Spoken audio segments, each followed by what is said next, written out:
It is 3 in the morning, and the house is still, but inside your mind, a storm is raging.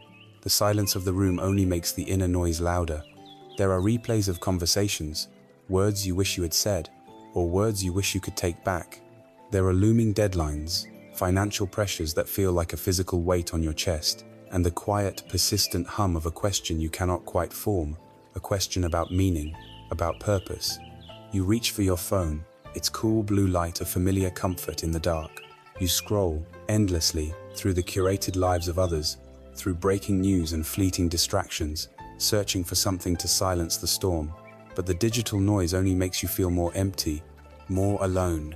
This experience, this quiet desperation in the lonely hours of the night, is not a personal failure. It is a symptom of our time. We live in an age of unprecedented connection, yet we suffer from a profound sense of isolation. We are told to chase success, to accumulate possessions, to seek validation in the eyes of others, believing that happiness lies at the end of that pursuit. We run faster and faster on a hamster wheel of wanting more and fearing loss, only to find that each achievement provides a satisfaction that is brief and hollow. The peace we seek remains elusive, always just over the horizon, and the anxiety that we are not enough, that we are not doing it right, becomes the constant, unwelcome companion to our days and the thief of our sleep. But what if there is another way?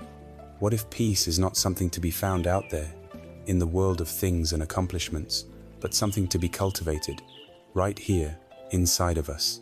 There exists an ancient path, a wisdom discovered more than 2.5 millennia ago, not as a system of beliefs to be blindly followed, but as a profound science of the mind and a practical art of living. It is an invitation, not to convert to a religion, but to embark on a journey of self-discovery. It offers a way to understand the very nature of our anxiety, to see the roots of our discontent, and to learn, step by step, the gentle art of letting go. This is an invitation to learn how to heal your own heart, and to find a peace so deep, it is not disturbed by the chaos of the world. A peace that allows you, finally, to sleep. We begin our journey by acknowledging the world we live in, a world that feels as though it is in a constant conspiracy against our peace. From the moment we wake, we are met with an assault of noise. It is not always the audible noise of traffic or construction, but a more pervasive, more intrusive kind. It is the ping of a notification on our phone, a digital summons that pulls our attention away from the present moment. It is the endless scroll of a social media feed, a flickering cascade of curated happiness, manufactured outrage, and subtle comparisons that leave us feeling strangely inadequate. It is the cacophony of advertisements, an omnipresent hum that seeks to convince us that we are incomplete, that our happiness is just one purchase away. This is the external noise, the relentless demand for our attention, our energy, our reaction. This noise extends beyond our screens.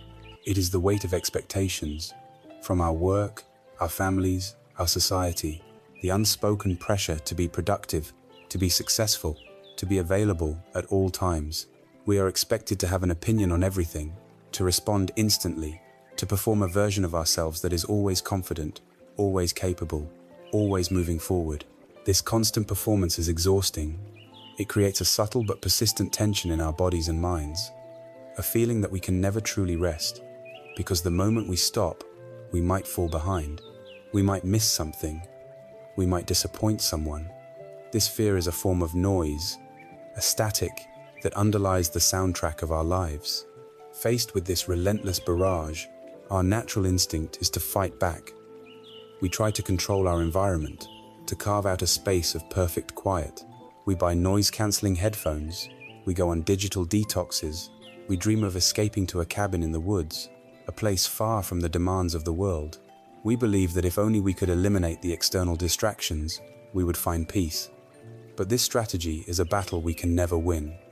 It is like trying to command the ocean to be still. You may calm a small patch of water for a moment, but the tides and currents are immense forces beyond your control. You can move to a quieter street, but a new neighbor might get a dog. You can turn off your phone, but your own thoughts will continue to shout for attention. The truth is, the world will never be perfectly quiet. To demand that it becomes so is to set ourselves up for constant frustration and failure. The attempt to control the uncontrollable is itself a major source of our suffering. This brings us to a profound and liberating realization. The problem is not the noise itself. The problem is our relationship to it. The enemy of our peace is not the world outside, but the reactive, chaotic, and untrained state of our own mind. Let me share with you a story. A young, eager student was traveling with his Zen master. They arrived at a city, and its central market was a whirlwind of activity. Vendors were shouting, children were crying, the air was thick with the smell of spices and the sound of 100 different conversations. The student became agitated. "Master," he said, "how can we possibly find a moment of peace here? This place is chaos. We must find a quiet temple or retreat to a cave in the mountains to meditate." The master simply smiled. He walked to the very center of the bustling square, found a small, empty spot on the ground, sat down in the lotus position, and closed his eyes. Within moments, a palpable aura of stillness enveloped him, an invisible island of tranquility in the middle of the storm. The noise of the market swirled around him, but it did not seem to touch him. After some time, he opened his eyes. The student, still anxious, looked at him in disbelief. The master spoke, his voice calm and clear, not needing to be raised above the din. "The noise is not in the market," he said gently. "The noise is in your mind. If you cannot find silence here, in the midst of life, you will not find it on the highest, most remote mountain, because you will take your noisy mind with you wherever you go. The quietest place in the entire universe is not a location. It is a state of being. It is the still, silent center of your own heart." This is the concept of inner silence. It is not an absence of thought, a blank mind, which is nearly impossible to achieve. Rather, it is the cultivation of a vast, spacious awareness in which thoughts, emotions, and sensations can arise and pass away without disturbing your core of being. It is like the deep ocean. On the surface, waves may crash and storms may rage, but in the depths, there is only a profound, unshakable calm. Inner silence is the discovery of that depth within yourself. It is a sanctuary that you can access at any time, in any place, regardless of the external circumstances. It is a space you create, not by pushing the world away, but by allowing it to be as it is, without letting it define your inner state. This understanding also transforms our experience of being alone. In a world of constant noise and connection, many of us fear being alone, but we often confuse being alone with the painful feeling of being lonely. Loneliness is a state of lack. It is a noisy state of mind, filled with the craving for connection, for validation, for something external to fill an inner void. You can feel profoundly lonely in a crowded room, or at a party, or even in a marriage. It is an internal condition. Solitude, on the other hand, is what happens when being alone is met with inner silence. It is not a state of lack, but a state of richness and fullness. It is the freedom from the need to perform. It is an opportunity to listen to your own deepest wisdom, to commune with your true self, to simply be, without agenda. When you learn to cultivate inner silence, you are never truly lonely, because you have become your own best company. The fear of being alone dissolves and is replaced by a joyous appreciation for the peace that solitude can bring. So our first step on this path is a radical shift in direction. We stop our futile war with the external world. We stop trying to silence the market. Instead, we turn our attention inward. We acknowledge that the source of our disturbance is not the endless pings and pressures from the outside, but the endless echo and reaction they create on the inside. We have identified the battlefield, and it lies within the landscape of our own consciousness. Now that we have located the source of the noise, we must examine its nature more closely. We must understand the universal feeling of discontent, the subtle suffering that this inner noise produces. This leads us to the first great truth taught by the Buddha, a compassionate diagnosis of the human condition he called Dukkha. After we have turned our gaze inward, away from the noise of the world, we begin to notice a fundamental quality of our inner experience.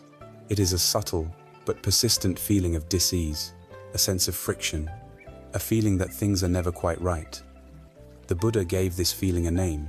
In the ancient Pali language, the name is Dukkha.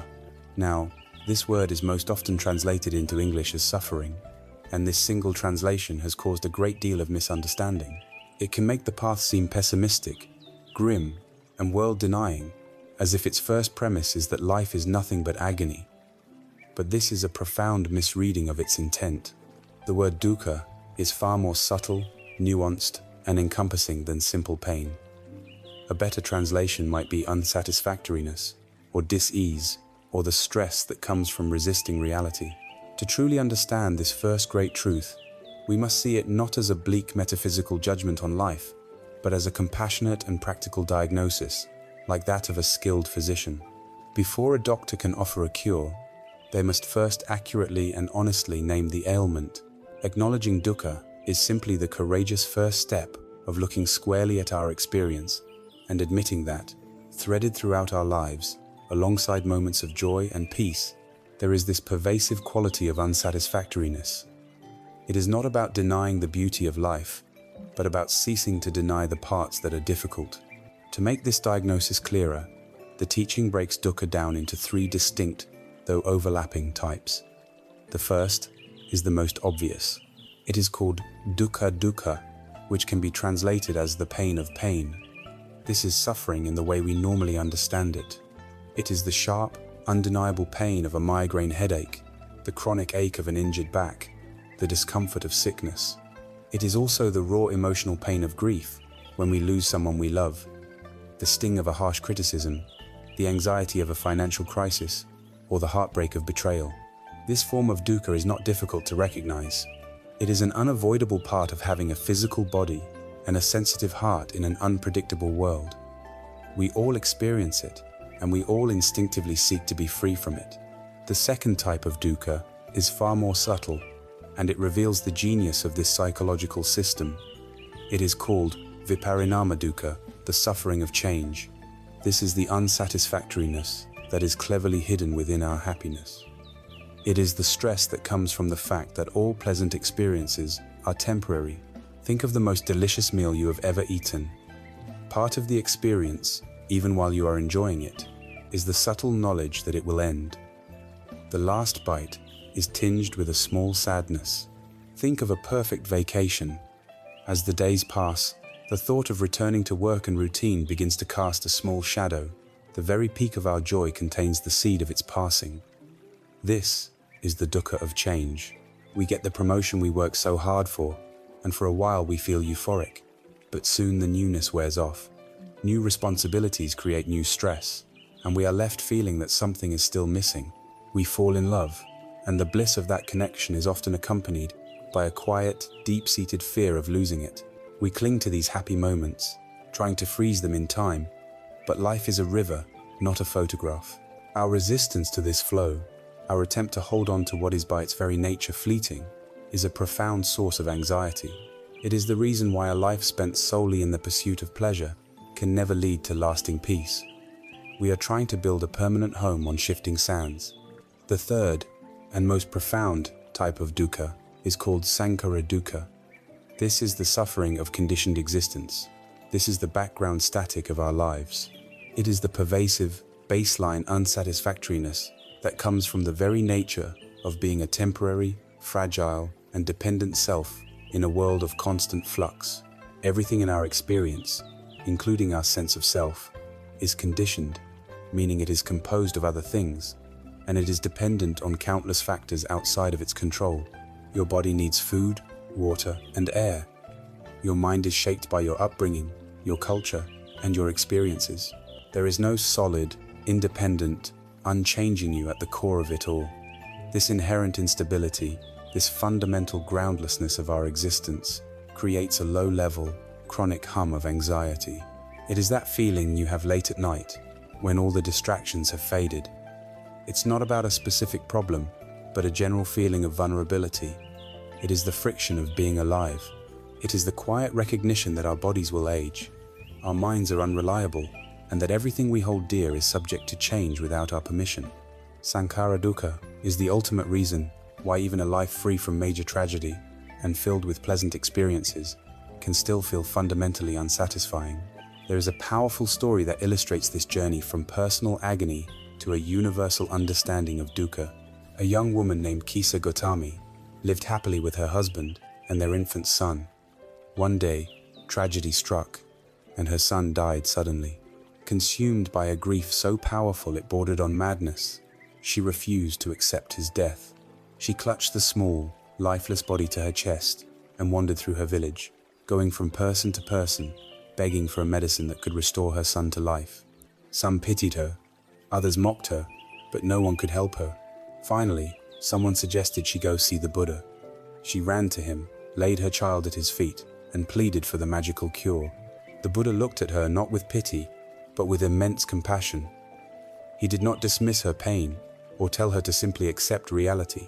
Instead, he said, "There is only one way to make the medicine you seek. You must bring me a single mustard seed.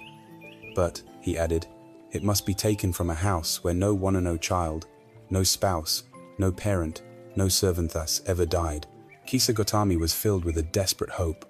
A mustard seed was such a simple thing. Surely she could find one. She began her quest, going from door to door. At the first house, a kind woman offered her a handful of seeds. But when Kisa Gotami asked if death had ever visited the home, the woman's face fell. "I have plenty of seeds," she said sadly, "but I lost my beloved husband only last year."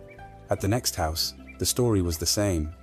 They could give her seeds, but they were still mourning the loss of a parent.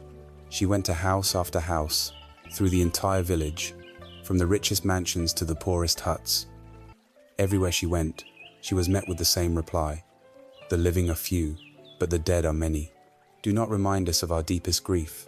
As the sun began to set, Kisa Gotami sat by the side of the road, exhausted. The truth of her quest finally dawned on her.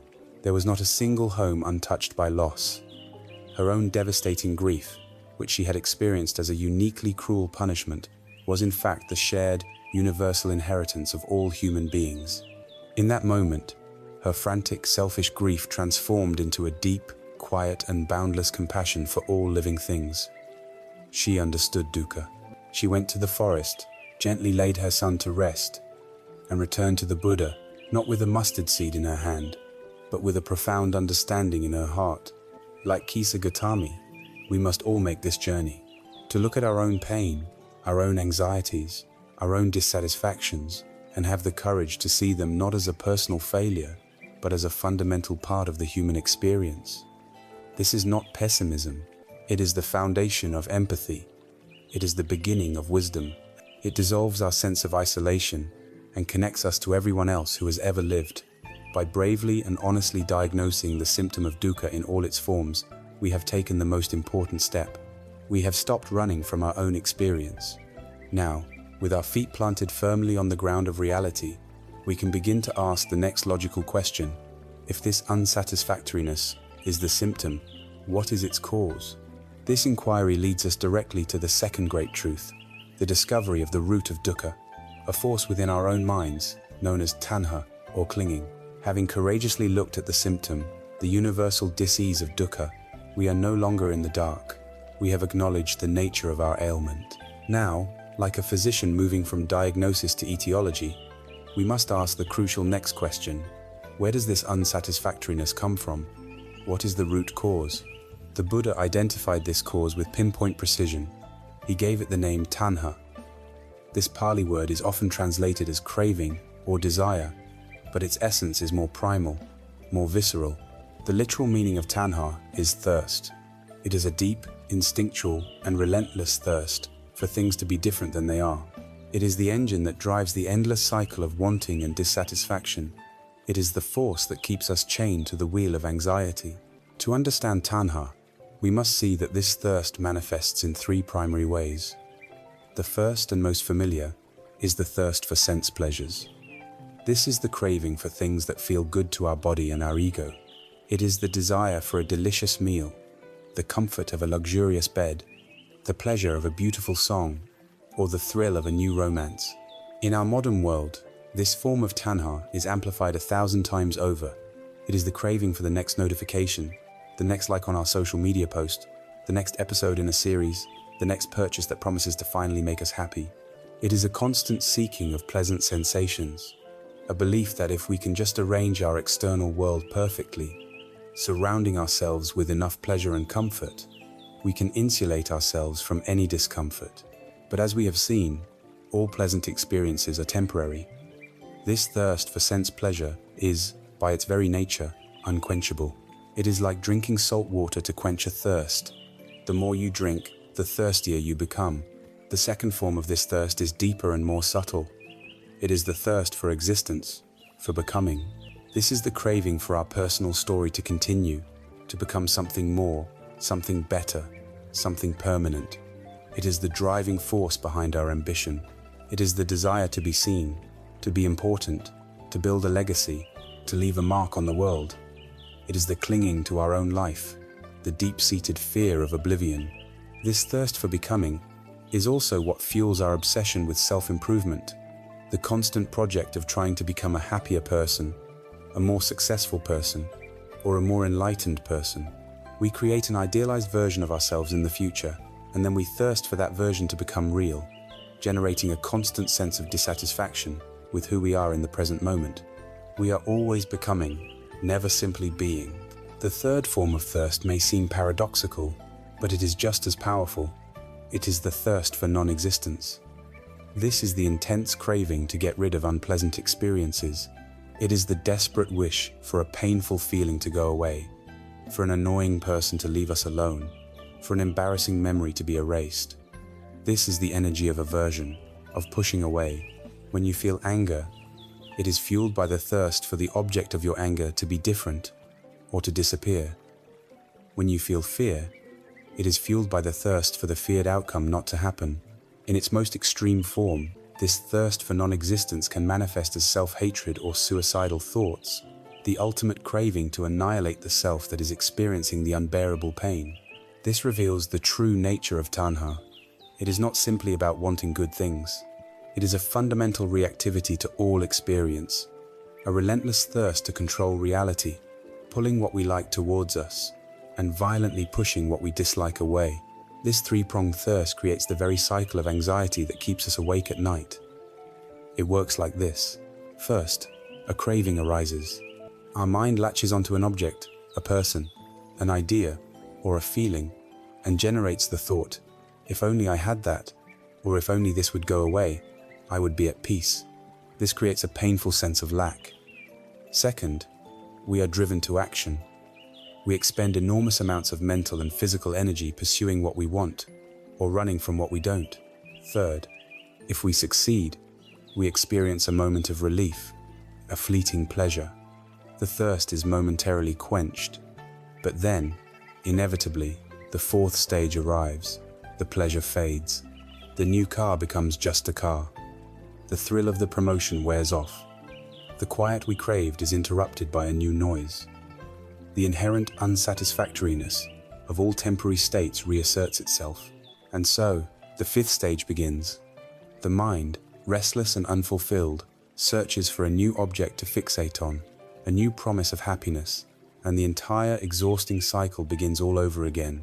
This is the hamster wheel. Tanha is the force that keeps us running, convinced that freedom lies just one more spin ahead. It is crucial here to make a distinction between healthy desire and the toxic clinging of tanha. This path is not about becoming a passionless stone. It is natural and healthy to desire well-being for yourself and your loved ones. It is good to desire to create something beautiful or to make the world a better place. These aspirations can be skillful motivations for compassionate action. The problem is not desire itself, but our attachment to the outcome. Desire is like a gentle breeze in your sails, guiding you in a positive direction. Clinging, or tanha, is when that breeze becomes a hurricane. It is when you say, I must have this to be happy. My life is meaningless without this person. This situation must end now, or I cannot bear it. Clinging is when your inner peace becomes entirely conditional on the external world conforming to your demands. It is a desperate, white-knuckled grip on reality. And because reality is always changing, that grip is destined to be broken, causing us immense pain.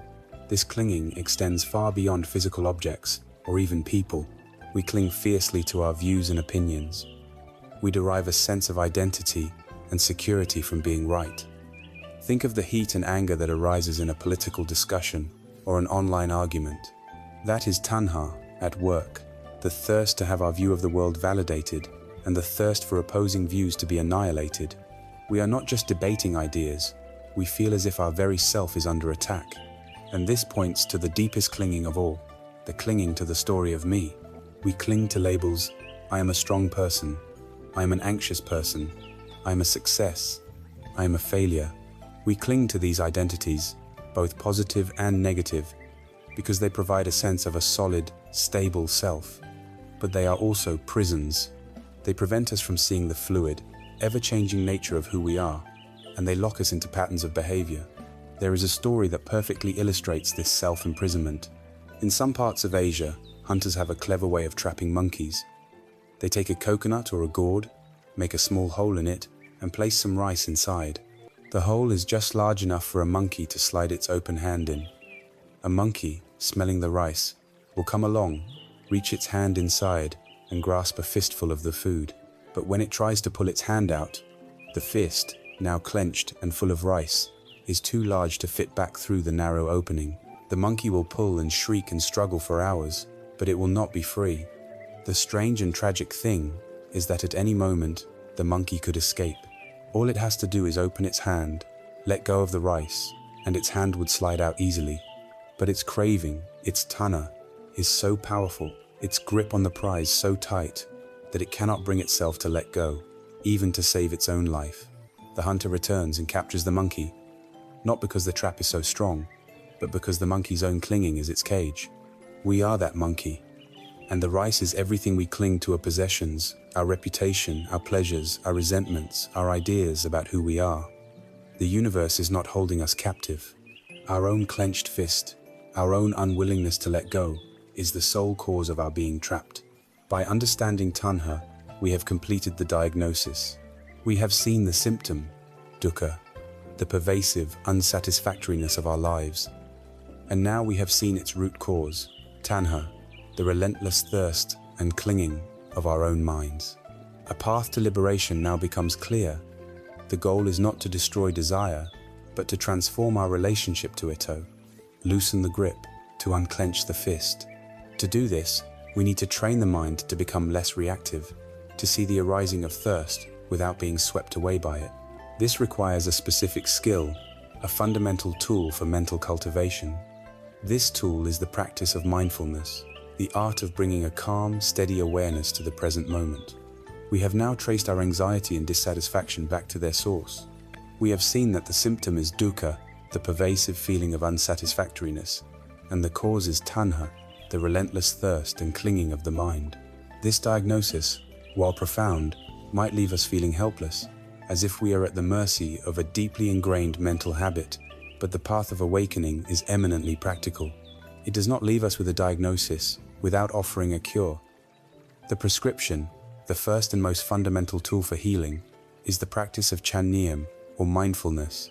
Perhaps no spiritual term has become more a part of our modern vocabulary, and yet been more misunderstood.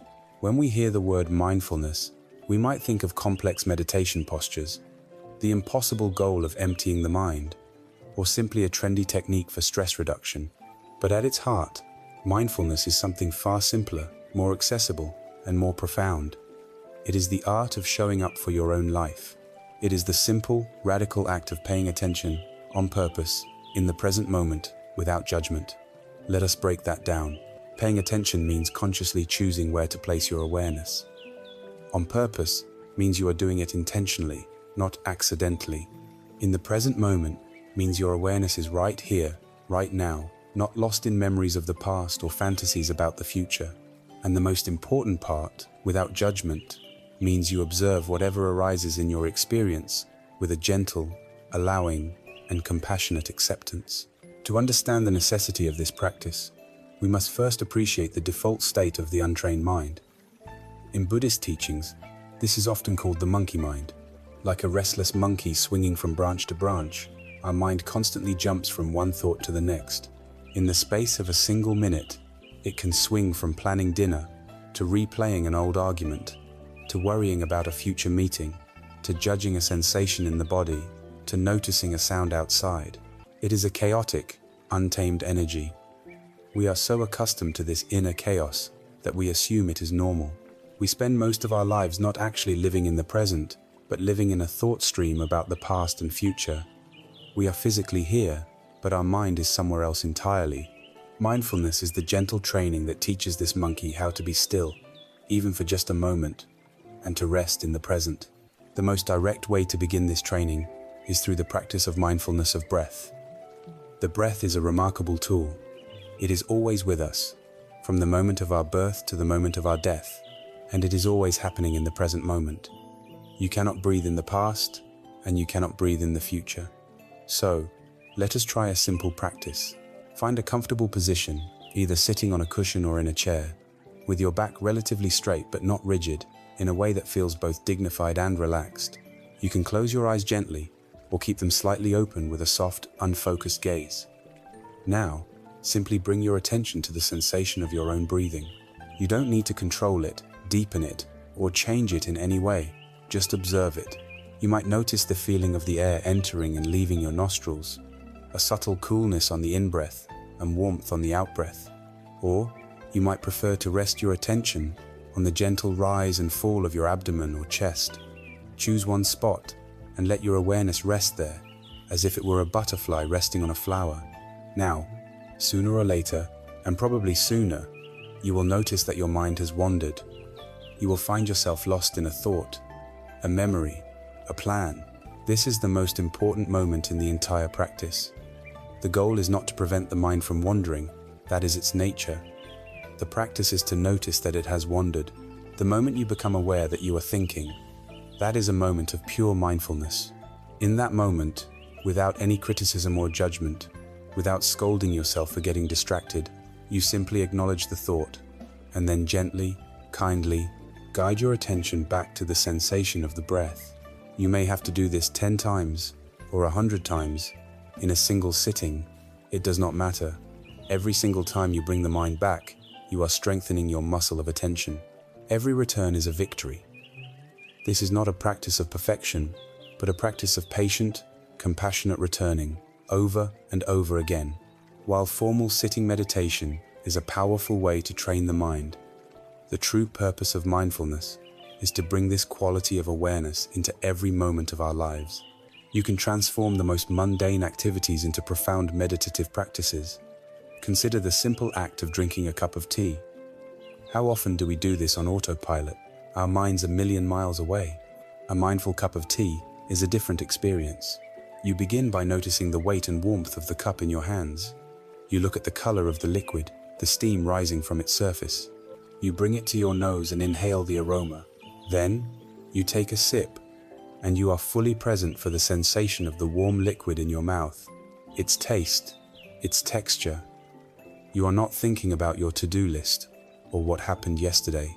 For those few moments, you are just drinking tea. You are fully alive. This can be applied to anything. When you are washing the dishes, you can feel the warm water on your hands, the smoothness of the plates, the sound of the running faucet. When you are walking, you can feel the contact of your feet on the ground, the rhythm of your own movement, the feeling of the air on your skin. A Zen master was once asked for the secret of his peacefulness. He replied, "When I eat, I just eat. When I walk, I just walk." His student protested, "But master, everyone does that." The master smiled and said, "Number, when most people eat, they are thinking of 100 other things. Their bodies are at the table, but their minds are in the office. When they walk, their minds are already at their destination. Because they are never fully present for what they are doing, they never truly experience their own lives." The ultimate benefit of this practice, the reason it is the key to undoing the grip of Tanha, is that it creates a space. It creates a pause between stimulus and response. In our normal, unmindful state, our reactions are automatic. Someone says something unkind, stimulus, and we immediately feel anger and lash out, response. We feel a pang of anxiety, stimulus, and we immediately reach for our phone or for food to distract ourselves, response. We are like puppets, pulled by the invisible strings of our conditioning. Mindfulness creates a space between those two events. A stimulus arises, for instance, a feeling of anger, because you have been practicing noticing your inner state. You don't just become the anger. Instead, a part of your awareness can observe it. You can say to yourself, there is the feeling of anger arising in my body. I feel heat in my chest. a tightness in my jaw. You are watching it, not being consumed by it. In that space, that sacred pause, you have freedom, you have a choice. You can still choose to act on the anger, but it is now a conscious choice, not a blind reaction. Or, you can choose to simply breathe, to allow the energy of the emotion to be there, and to watch it pass, like a storm cloud moving through the vast sky of your awareness. This is the beginning of true self-mastery. Mindfulness, then, is the foundational skill. It is how we tame the monkey mind and anchor ourselves in the reality of the present. It is the practice of showing up for our own lives with kindness and curiosity. As we continue this practice, as we become more adept at watching our inner world without judgment, we begin to notice a fundamental characteristic of everything we observe. We notice that our thoughts are fleeting, appearing from nowhere and vanishing. We notice that our emotions are like waves, rising and cresting and then receding. We notice that the sensations in our body are in a constant state of flux. Nothing is solid, nothing is permanent. This direct experiential insight into the nature of reality leads us to the next profound truth on our path, the wisdom of impermanence. As we patiently practice mindfulness, anchoring our awareness in the present moment, we begin to make a profound discovery. We become like a scientist observing the nature of our own experience, and we notice a universal law that governs everything, both inside and out. This law is called Anicca in the Pali language, which translates to impermanence. It is the simple, radical, and undeniable truth that everything is in a constant state of flux. Nothing is permanent. Nothing is fixed. Everything that comes into being must, eventually, pass away. This is not a dark philosophy, but a direct observation of reality, and understanding it is one of the great keys to unlocking a peaceful heart. We can see this truth most easily in the world around us. We witness the ceaseless cycle of the seasons, the turning of spring into summer, autumn, and winter. We see the sun rise and set each day. A tiny seed sprouts, grows into a mighty tree, flourishes for a time, and then withers and returns to the earth. Mountains, which seem like symbols of permanence, are slowly but surely being worn down by wind and rain. Our cities are constantly being built and rebuilt. The car that was once new and shiny acquires dents and rust. The clothes we wear fade and fray. The world we live in is not a collection of static objects, but a dynamic, ever-changing dance of energy. The ancient Greek philosopher Heraclitus said, "You cannot step into the same river twice." Why? Because the river is constantly flowing, always new water passing by. But the deeper truth is that you are also not the same person who stepped into it a moment before. You too are a river. This brings the truth of impermanence closer to home, to the intimate reality of our own bodies. Your body is not a solid, fixed entity. It is a process. Right now, as you listen to these words, millions of cells in your body are dying, and millions of new ones are being born. Your breath is in a constant flow of in and out. The food you ate this morning is being transformed into energy. Think back through your life. You once inhabited the body of an infant, then a child, then an adolescent. Where are those bodies now? They are gone, replaced by the body you have today. And this body too is changing. It will continue to age, to wrinkle, to change in its capacities. This is a natural, unavoidable process. Much of our anxiety, especially about aging and health, comes from resisting this fundamental truth. We cling to an image of a youthful, vigorous body, and we suffer when reality does not conform to that fixed idea. To embrace impermanence is to treat our body not as a permanent possession to be preserved at all costs, but as a temporary and precious vessel to be cared for with wisdom and kindness for as long as it lasts. Even more profoundly, impermanence is the nature of our inner world, the world of our mind. Take a moment to consider your thoughts. Where is the thought you were thinking just a minute ago? It arose, it lingered for a moment, and it vanished, replaced by another. Our minds produce thoughts like clouds passing through the sky. They are not solid things. They have no inherent substance. We suffer when we latch onto a particular thought, especially a negative or anxious one, and treat it as an absolute truth, a permanent feature of who we are. We mistake a passing cloud for the entire sky. Mindfulness teaches us to watch these thoughts arise and pass without grabbing onto them, creating a sense of inner freedom and spaciousness. The same is true for our emotions, which are often the source of our greatest turmoil. An emotion, whether it is joy, sadness, anger, or fear, is a wave of energy. It is not a permanent state. Think of the last time you felt a powerful surge of anger. It might have felt all-consuming, as if it would last forever. But where is it now? It rose like a wave, it crested, and then it inevitably receded, replaced by other feelings. We create immense suffering for ourselves in two ways. First, we cling to pleasant emotions. When we feel happy, we immediately start to worry about when it will end, and we try desperately to hold on to it, which only creates tension. Second, we violently resist unpleasant emotions. When sadness or anxiety arises, we try to push it away, suppress it, or distract ourselves from it. This resistance is like trying to hold a beach ball underwater. It takes enormous energy, and the moment we let up, the ball shoots to the surface with even greater force. The path of wisdom is to learn to surf the waves of our emotions.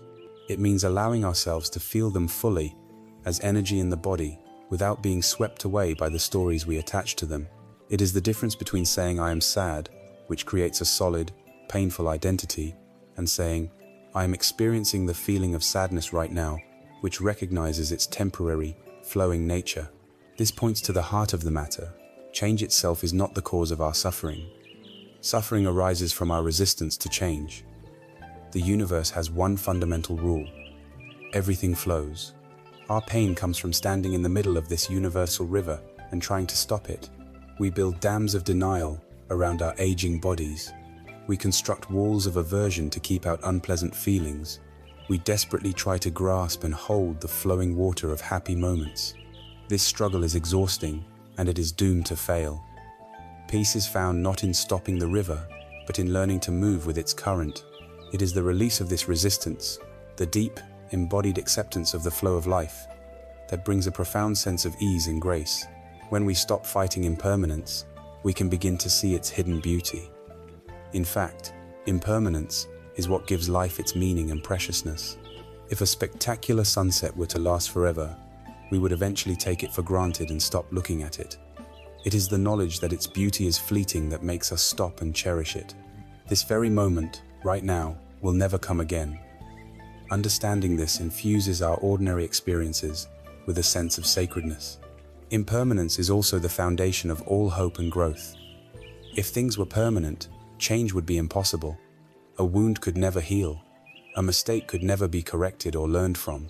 We could never grow wiser, kinder, or more compassionate. Forgiveness would be meaningless, as everyone would be forever locked into their past actions. Impermanence is what allows for renewal. It allows a shattered heart to mend, a troubled relationship to be repaired, and our own character to evolve. It is the very possibility of a new beginning. So, we are invited to contemplate this truth in our own lives, to see the constant change in our bodies, our minds, and the world, to watch our thoughts and feelings rise and fall like waves on the ocean.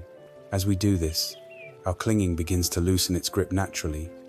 We start to hold our life more gently, with an open hand rather than a clenched fist. We learn to appreciate the good without desperately clinging to it, and to endure the difficult with the patient understanding that it, too, will pass. This deep, intuitive understanding of Anicca is a profound liberation. It frees us from the exhausting struggle against reality.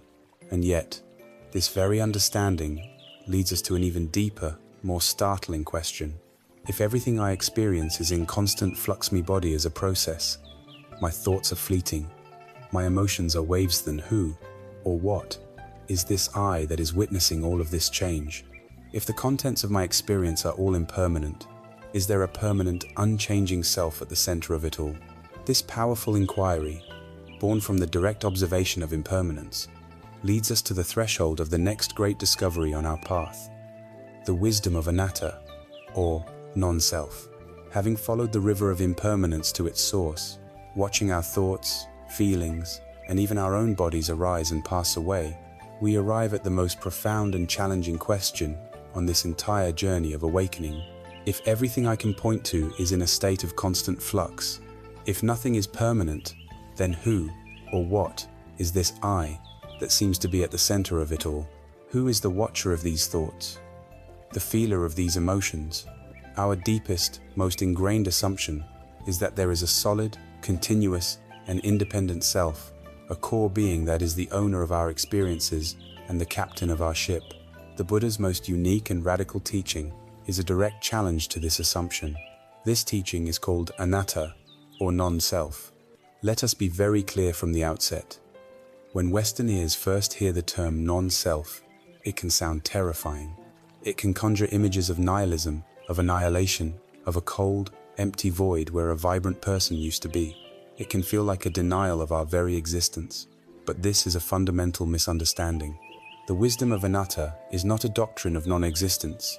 It is a doctrine of liberation. It is not about destroying the self, but about seeing through a case of mistaken identity that has caused us immense and unnecessary suffering. It is the key to releasing the heaviest burden we carry. A burden so familiar we don't even realize we are carrying it. The stressful, lifelong project of defending, maintaining, and pleasing a phantom self. This exploration is not an execution, but an investigation. We are not here to accept a dogma, but to look with fearless honesty for the self we are so sure is there. To begin this investigation, the teachings provide a framework. They suggest that what we call a self is actually a temporary combination of 5 distinct processes, often called the 5 aggregates or the 5 heaps. By examining each of these components one by one, we can see if we can find a permanent, independent I residing within any of them. The first aggregate is form, or the physical body. It is the most obvious candidate for a self. We look in the mirror and say, "That's me." But is it? As we have already seen, this body is impermanent. It is changing in every moment. More importantly, it is composed entirely of non-body elements. The water that makes up most of your body was once in the clouds and the rivers. The carbon in your cells was once in the plants you ate. The oxygen you are breathing right now is a gift from the trees. If you were to remove all the non-you elements, the food, the water, the air, the sunlight, your body would cease to exist. Furthermore, this body is not truly under your command. You cannot command it not to age. You cannot order a disease to leave.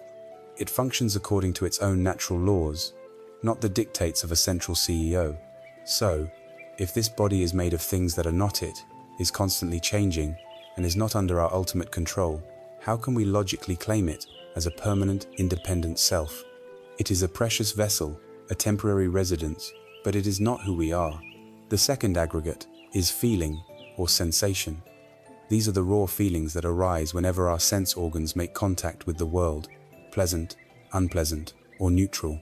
When you taste something delicious, a pleasant feeling arises. When you touch a hot stove, an unpleasant feeling arises. When you sit quietly, a neutral feeling may be present. We certainly identify with our feelings. We say, "I am happy," or "I am sad." But can these feelings be the self? They are even more fleeting than the body. They are like weather patterns, constantly shifting in response to changing conditions.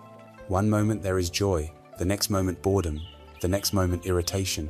If you are your feelings, which feeling are you? Are you only the happy ones? What happens when sadness arrives? Does your self disappear? Clearly not. Feelings are just reactive processes, visitors passing through our awareness. They are experiences that we have, but they are not what we are. The third aggregate is perception. This is the faculty of the mind that recognizes, labels, and interprets the raw data of our senses. Sensation feels heat. Perception labels it danger. Sensation registers a certain sound wave. Perception recognizes it as an insult or a compliment. This is a crucial function, but is it the self? Our perceptions are deeply conditioned by our past experiences, our culture, our language, and our current mood. Two people can witness the exact same event and have wildly different perceptions of what happened. A neutral comment can be perceived as an attack if we are feeling insecure. A cloudy day can be perceived as gloomy or as cozy. Since our perceptions are so subjective, filtered, and unreliable, how can they be the stable, objective core of our being? They are more like colored lenses we look through than a true, essential self. The fourth aggregate is perhaps the one we identify with most strongly. It is called mental formations. This is a broad category that includes all of our habits, biases, opinions, beliefs, judgments, moods, and intentions. It is our character, our personality. When we say I am a kind person, or I am a Republican, or I believe in justice, we are identifying with our mental formations. This is the story we tell ourselves about ourselves. But are these stories who we are? All of these mental patterns are learned. They are accumulated over time. Your opinions are the product of the books you've read, the people you've talked to, and the experiences you've had. Your habits are conditioned responses. These are not a solid, central self, but rather a bundle of tendencies, programs running in the background. Like software, these programs can be updated, changed, or even uninstalled. If they can be changed, they cannot be a permanent, essential self. This leaves us with the final and most subtle candidate, consciousness. This is the pure awareness that knows the other four aggregates. The eye sees a form, and eye consciousness arises. The ear hears a sound, and ear consciousness arises. The mind thinks a thought, and mind consciousness arises. Many of us arrive here and think, aha, this is it. This awareness, this knowing faculty, this must be the real me, the soul, the witness. But the investigation asks us to look even closer. It points out that consciousness, too, is dependent. It does not exist on its own. It only arises in relationship to an object. There can be no seeing without something seen. There can be no hearing without something heard. There is no free-floating, independent awareness that exists in a vacuum. It is a process of knowing, not a permanent, separate entity that knows. It is more like a light that illuminates whatever it falls upon.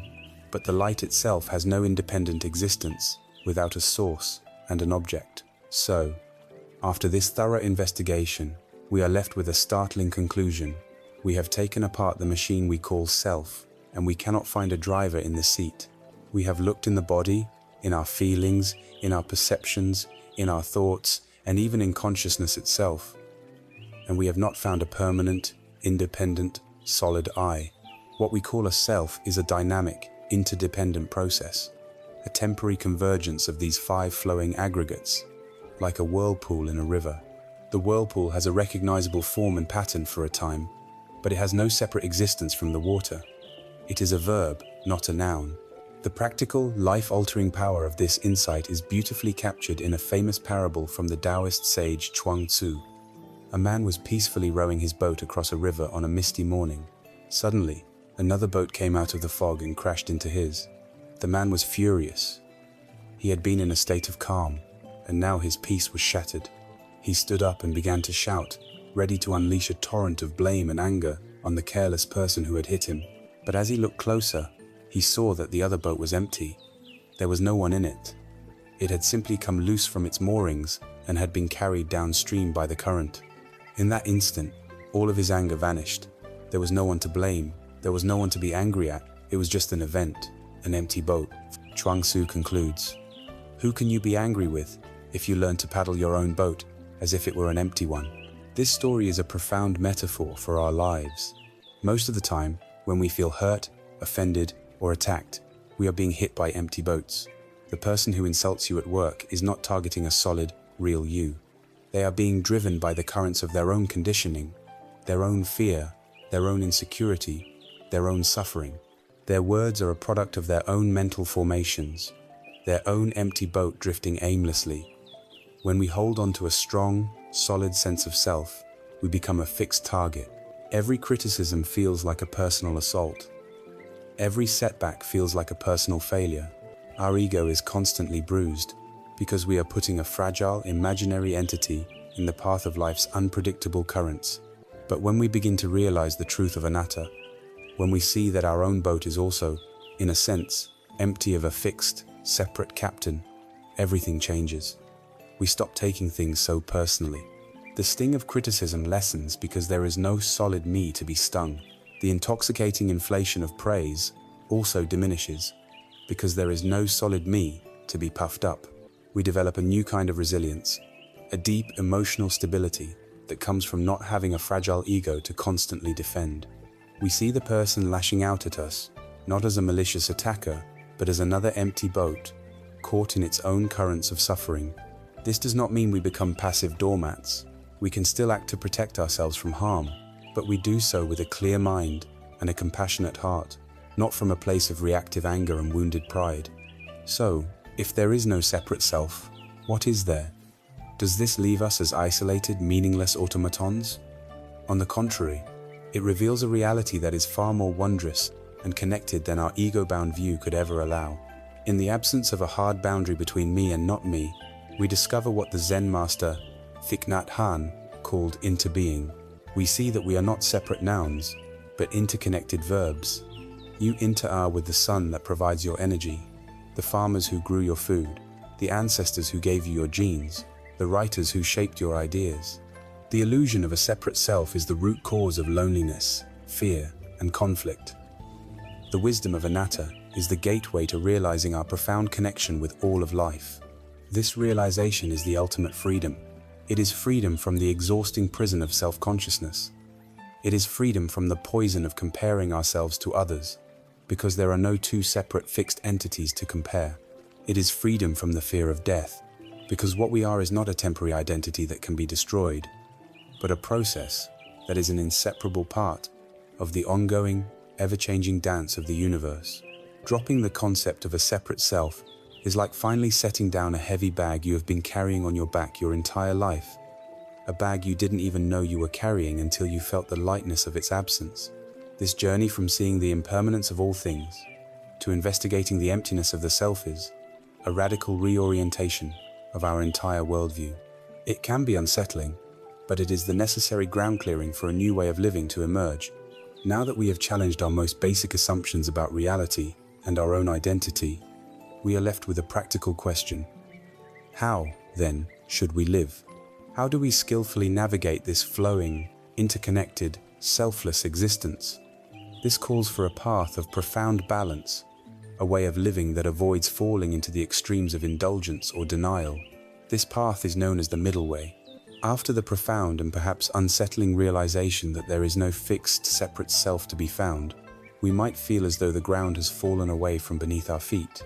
If reality is a ceaseless flow of impermanence, and if our own identity is a fluid, selfless process, then how are we to live? How do we navigate a world without the familiar landmarks of a solid self and a permanent reality? The answer provided by the Buddha is not a set of rigid commandments, but a dynamic and elegant principle for skillful living. It is called the Majjhima Patipada, the middle way. When we hear the word middle, we might mistakenly think of mediocrity, of a bland compromise, or a lukewarm, non-committal stance. But this is the complete opposite of its meaning. The middle way is not a weak center point between two options. It is a sharp, precise, and powerful path that rises above two unproductive and painful extremes. It is the path of balance, wisdom, and sanity. And the Buddha did not discover this path through abstract philosophical speculation, but through the intense and dramatic laboratory of his own life. His personal journey is the ultimate illustration of this principle. His story begins at one extreme, the extreme of sensual indulgence. As a young prince named Siddhartha Gautama, he was intentionally cocooned in a world of pleasure. His father, the king, surrounded him with every imaginable luxury: 3 palaces, the finest foods, beautiful music, and attendants to cater to his every whim. He was shielded from any sight that might disturb him. This was a life dedicated to the relentless pursuit of pleasant feelings and the complete avoidance of unpleasant ones. It was a life built on the belief that happiness could be found by controlling the external world, by piling up enough pleasure to keep all pain at bay. And yet, within this gilded cage, a deep sense of dukkha, of profound unsatisfactoriness, began to grow. The pleasure was fleeting. The music would end, the delicious taste would fade, and a subtle boredom and meaninglessness would creep in. He was living the ultimate fantasy, but he realized it was a hollow one.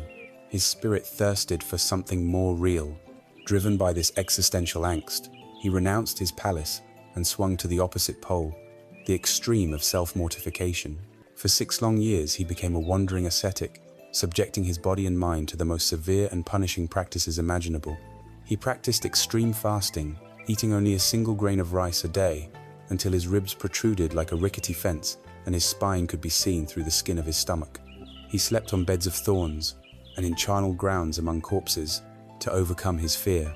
He practiced holding his breath until he felt sharp pains in his head and ears, often fainting from the effort. This was a war waged against himself. He believed that by conquering the body, by crushing every desire and impulse through sheer force of will, he could purify his mind and achieve liberation. It was a life of intense, heroic striving. But after 6 years of this brutal self-torment, he was no closer to peace. One day, while bathing in a river, he was so weak that he collapsed and nearly drowned. It was in this moment of utter failure that a profound insight dawned. He realized that a tortured and emaciated body could not possibly support a clear and luminous mind. He had been trying to find peace by creating more violence, by making war upon his own nature. He saw with perfect clarity that both of his previous lives, the life of chasing pleasure in the palace and the life of inflicting pain in the forest, were equally misguided. Both were rooted in an obsession with feelings, either trying to grasp the pleasant or destroy the unpleasant. Both were extremes, and both had failed. In that moment of clarity, he remembered a childhood experience of sitting peacefully under a rose apple tree, and he recalled the story of a lute player. To produce a beautiful sound, the lute string cannot be too tight, for it will snap, nor can it be too loose, for it will make no sound at all. The string must be tuned to a perfect pitch, just right. He realized that his own life, his own practice, had been like a poorly tuned instrument. In the palace, the string was too loose, slack, and indulgent. In the forest, the string was too tight, strained to the breaking point. The path to awakening, he understood, must be a middle way. It was then that he accepted a simple bowl of milk rice from a village girl, nourishing his body not as an indulgence, but as a simple act of kindness to himself, recognizing it as a necessary support for the mind. With his strength returned, he sat beneath the Bodhi tree, not with the energy of a warrior, but with the balanced resolve of a musician tuning his instrument, and it was there that he finally found the peace he had been seeking. This ancient story is a perfect map for our modern lives. We are constantly pulled toward these same two extremes. The extreme of sensual indulgence is now the very fabric of our consumer society. It is the belief that the next purchase, the next vacation, the next promotion, the next relationship will finally fill the void. It is the endless scrolling, the binge watching, the constant search for the next hit of dopamine, the next distraction from our own inner lives. It is the life of the palace, and it leads to the same anxiety and emptiness. The other extreme, that of self-mortification, is more subtle but just as prevalent. It is the voice of our own harsh inner critic that tells us we are not good enough, that we must always be more productive, more disciplined. It is the hustle culture that glorifies burnout as a badge of honor. It is the puritanical guilt that makes us feel ashamed for resting or taking pleasure in simple things. It is the punishing diets, the obsessive exercise routines, the constant self-judgment that turns self-care into another form of self-aggression. This, too, is a war against ourselves, and it is a war that can never be won. The middle way is the path of wise balance between these poles. It is nourishing your body with healthy food because you respect it, not indulging in gluttony or punishing it with deprivation. It is working with dedication and purpose, but also knowing when to rest and recharge. It is enjoying the beauty and pleasures of the world with an open heart, but not becoming addicted to them or dependent on them for your happiness. It is treating yourself with the same kindness and compassion you would offer to a dear friend. This principle applies most powerfully to our emotional lives. When a strong emotion like anger or grief arises, one extreme is to be completely consumed by it, to let it become our entire reality. The other extreme is to suppress it, to deny its existence, to push it down into the dark cellars of our psyche where it will only fester. The middle way is to practice mindfulness, to turn towards the emotion, to acknowledge its presence without judgment, to allow it to be felt as energy in the body, and to hold it in a spacious, compassionate awareness until it naturally transforms and passes. Finally, the middle way is the very attitude we bring to this path. If our practice is too tight, filled with grim determination and perfectionism, we will only create more tension. If our practice is too loose, lazy, and inconsistent, we will make no progress. The path requires what is called right effort, a steady, gentle, continuous application of awareness, like the patient, persistent flow of water that can eventually wear away the hardest stone. The middle way, therefore, is not a compromise. It is a dynamic and intelligent art of living. It is the razor's edge of the present moment, requiring constant awareness, sensitivity, and adjustment.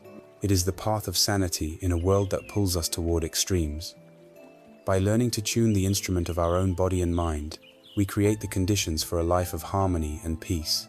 Yet even with this balanced mindset as our foundation, we will still be met with powerful emotional storms. Perhaps the most common and destructive of these is the fire of anger. Our next step, therefore, is to learn how to walk this middle path directly into that fire, not to be burned by it, but to transform its heat into a source of light and warmth.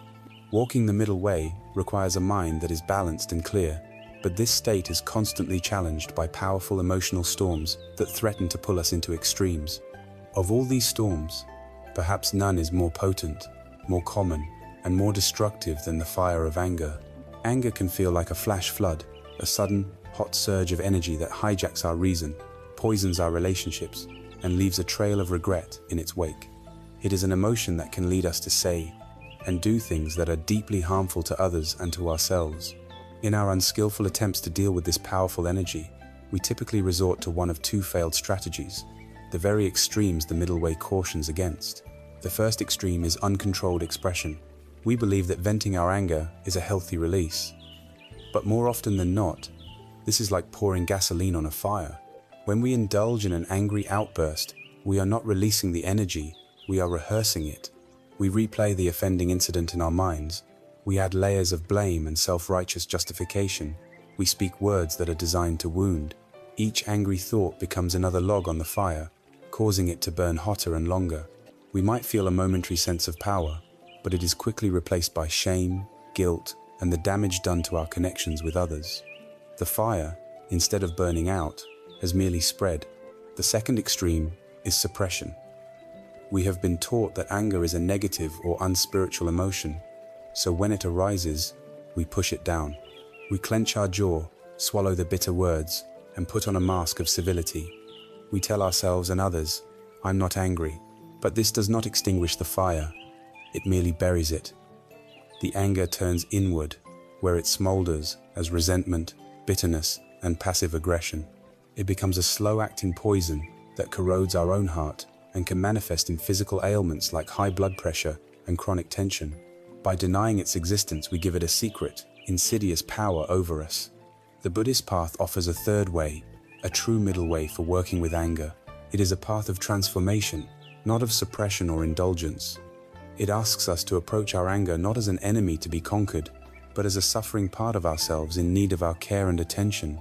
The Zen master Thich Nhat Hanh offers a powerful and compassionate metaphor for this practice. He teaches us to treat our anger like a crying baby. Imagine you are holding a distressed, wailing infant. What is your instinctive response? You would not yell at the baby to be quiet. You would not ignore it or lock it in another room. And you certainly wouldn't try to analyze the philosophical reasons for its crying. Your first, most immediate action would be to simply hold the baby, to embrace it with tenderness and warmth, to rock it gently, and to let it feel your calming presence. This is precisely how we must learn to treat the anger that arises within us.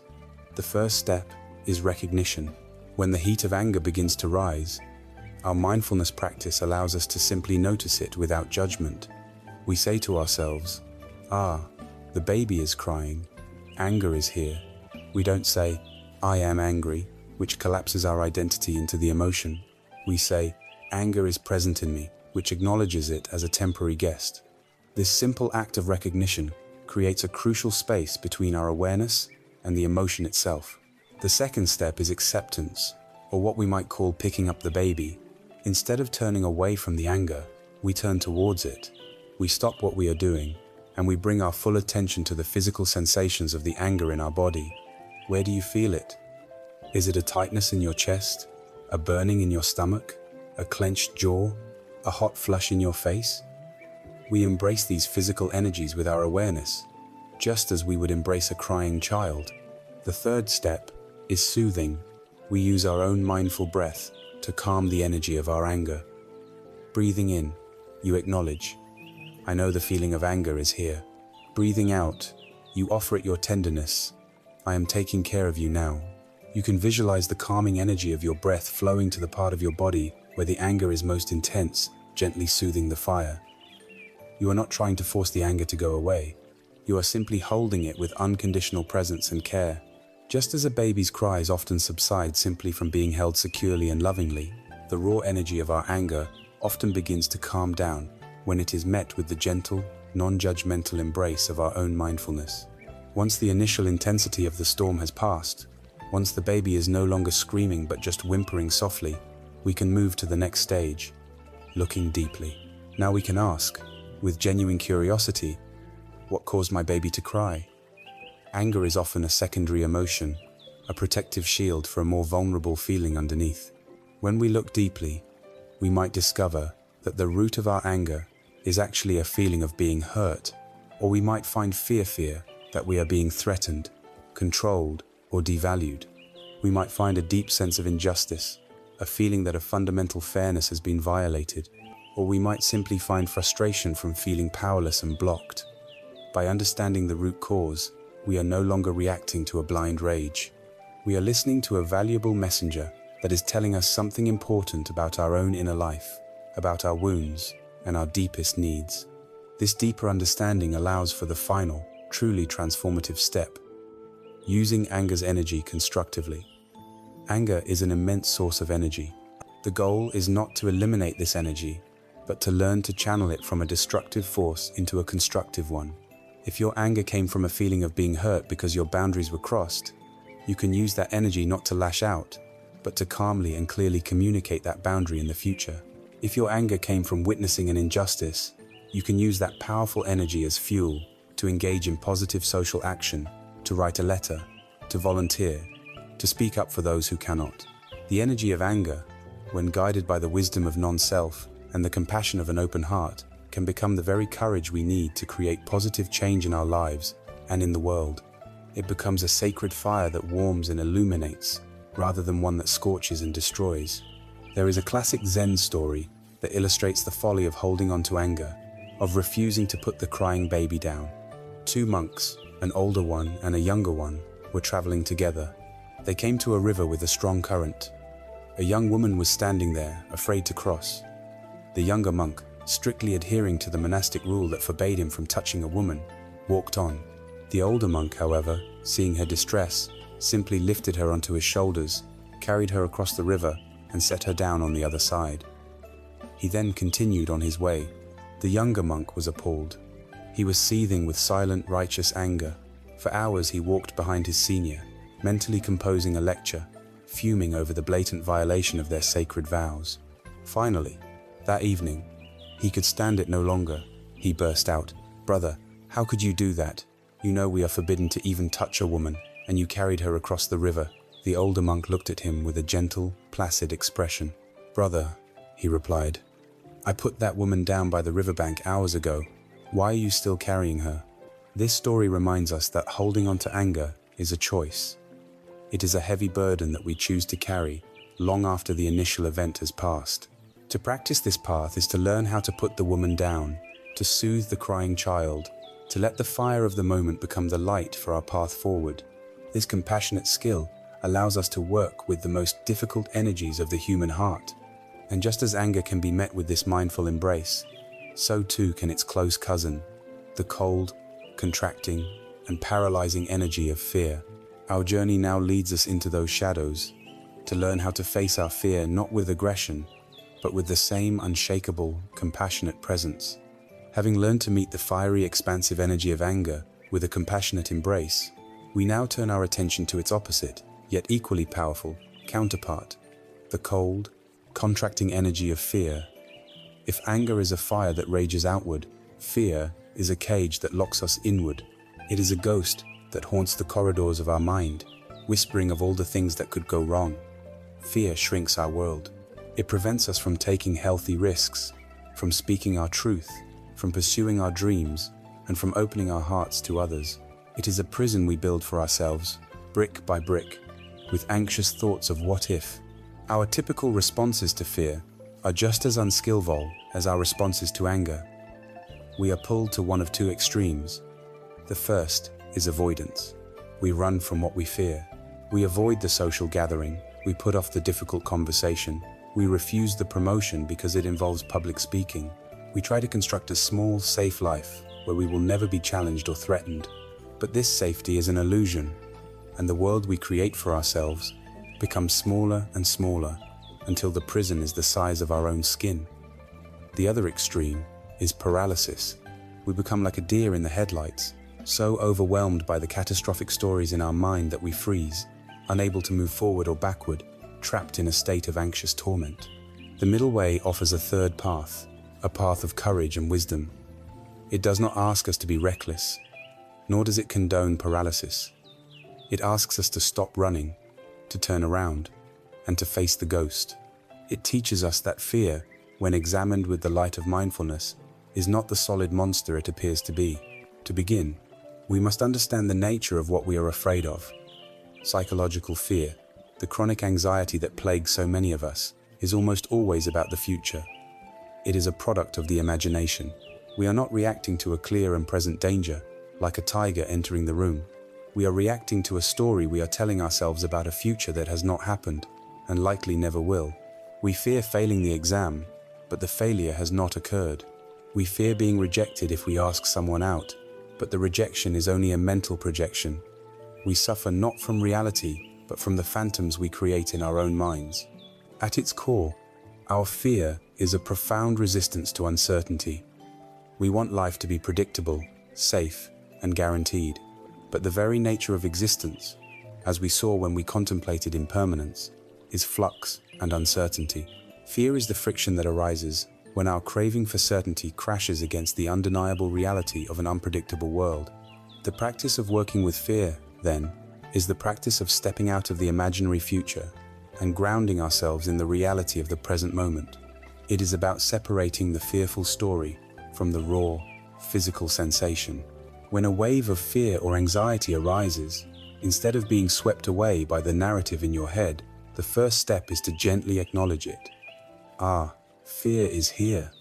The feeling of anxiety is present. The second, and most crucial step, is to bring your attention directly into your body. Drop the story about what might happen and investigate what is happening right now. Where do you feel the fear physically? Is it a tightness in your throat?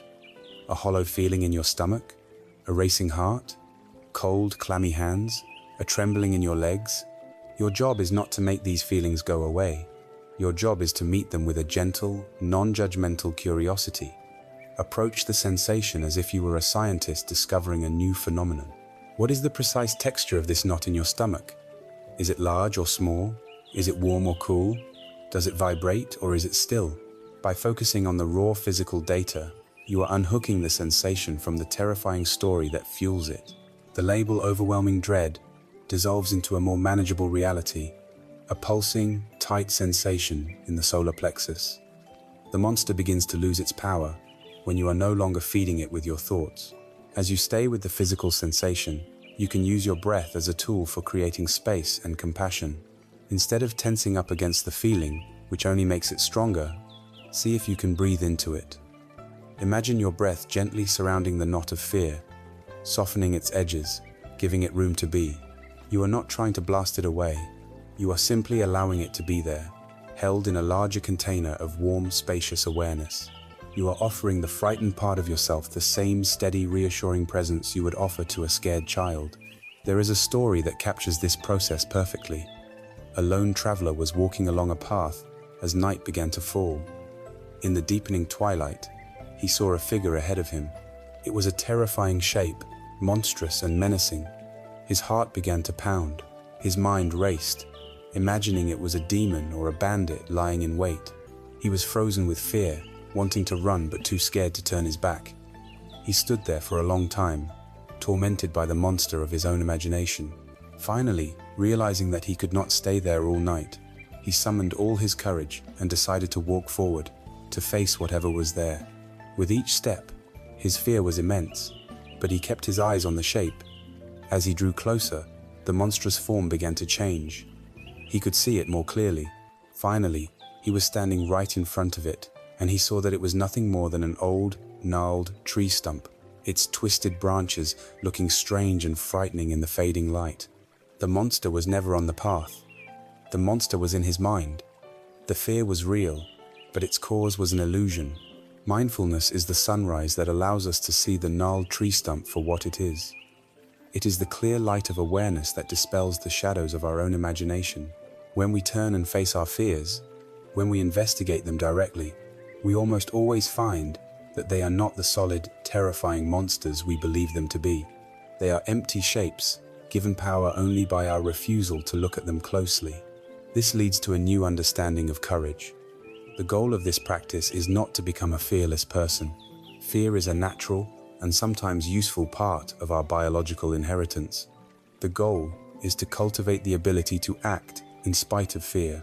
True courage is not the absence of fear. It is the willingness to feel the fear fully and to take the next wise step anyway.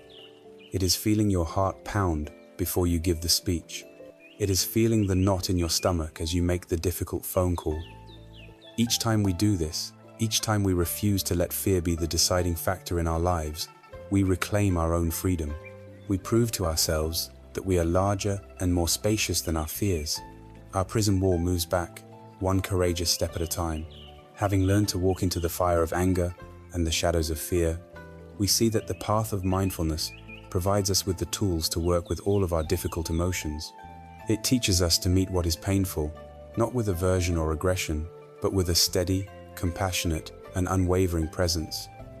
But a rich and balanced inner life is not built solely on dealing with the negative.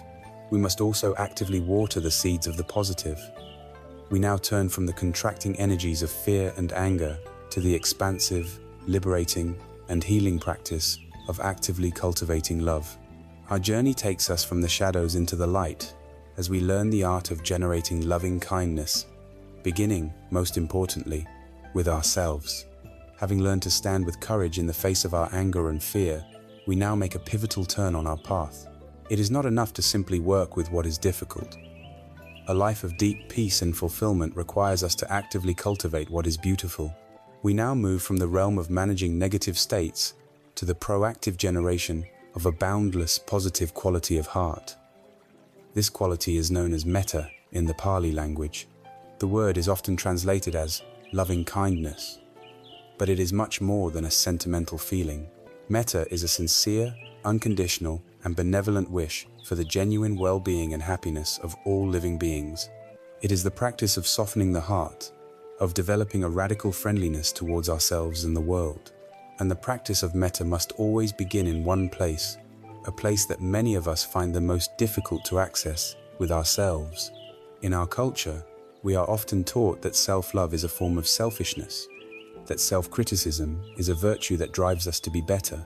We find it easy to offer kindness and forgiveness to a friend who has made a mistake, yet we speak to ourselves with a harshness we would never dare inflict on another. We are at war with ourselves, constantly judging, comparing, and falling short of an impossible ideal. This inner conflict is a primary source of our anxiety and depression. We try to love others, to care for our families and communities, but we do so from a place of inner depletion. The saying, "You cannot pour from an empty cup," is a profound spiritual truth. Attempting to offer love to the world without first filling our own heart is a recipe for burnout, resentment, and hypocrisy. The practice of offering loving kindness to ourselves is not an act of selfish indulgence. It is a radical act of sanity. It is the essential first step of making peace on the battlefield of our own mind, so that we may become a genuine source of peace for others. So, let us begin this practice of filling our own cup. Find a comfortable and relaxed posture. You might find it helpful to place a hand gently over your heart as a physical gesture of warmth and connection to yourself. Allow your facial muscles to soften, perhaps even letting a slight, gentle smile form on your lips. Not a forced smile, but one of recognition and friendliness. Now, we will silently offer a few phrases of well-wishing to ourselves. These are not affirmations that you must force yourself to believe. Think of them as planting seeds. You are simply creating the fertile soil and offering the seeds of kindness to your own heart. With each in-breath and out-breath, gently repeat these phrases internally. The first phrase is, "May I be safe." This is a wish for safety from all inner and outer harm, a wish to be protected from the violence of the world, but also from the violence of your own self-judgment and negative thoughts. Silently, gently, offer this wish to yourself. May I be safe. The next phrase is, may I be happy. This is not a wish for fleeting pleasure, but for a deep, authentic happiness that comes from a heart at peace. A wish to be free from the grip of anxiety and distress. May I be happy. The third phrase is, may I be healthy. This is a wish for the well-being of your body and your mind. A wish for strength, vitality, and freedom from sickness and disease. May I be healthy. The final phrase is, may I live with ease. This is a wish for freedom from struggle, a wish to move through the world with a sense of grace, peace, and acceptance. A wish for life not to be such a heavy burden. May I live with ease. Continue to repeat these phrases, allowing them to flow with the rhythm of your breath.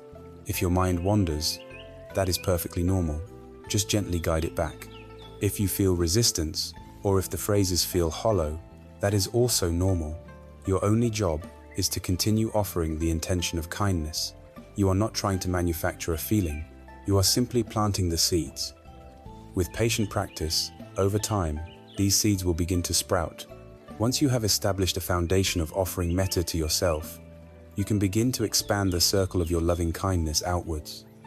First, bring to mind a person who is very easy to love. This might be a dear friend, a beloved family member, a mentor, or even a pet. Picture them clearly in your mind's eye, see them smiling, and now direct the full force of your well-wishing towards them. Use the same phrases, changing only the pronoun. May you be safe. May you be happy. May you be healthy. May you live with ease. Feel the natural warmth that arises in your heart as you offer this genuine gift of kindness. Next, bring to mind a neutral person. This is someone you see regularly, but have no strong feelings about one way or the other. A cashier at a store, a person on your bus commute, a neighbor you only know by sight. This stage stretches the muscle of your heart, teaching it to offer kindness beyond the boundaries of personal preference. Picture this person and offer them the same sincere wishes. May you be safe. May you be happy. May you be healthy. May you live with ease.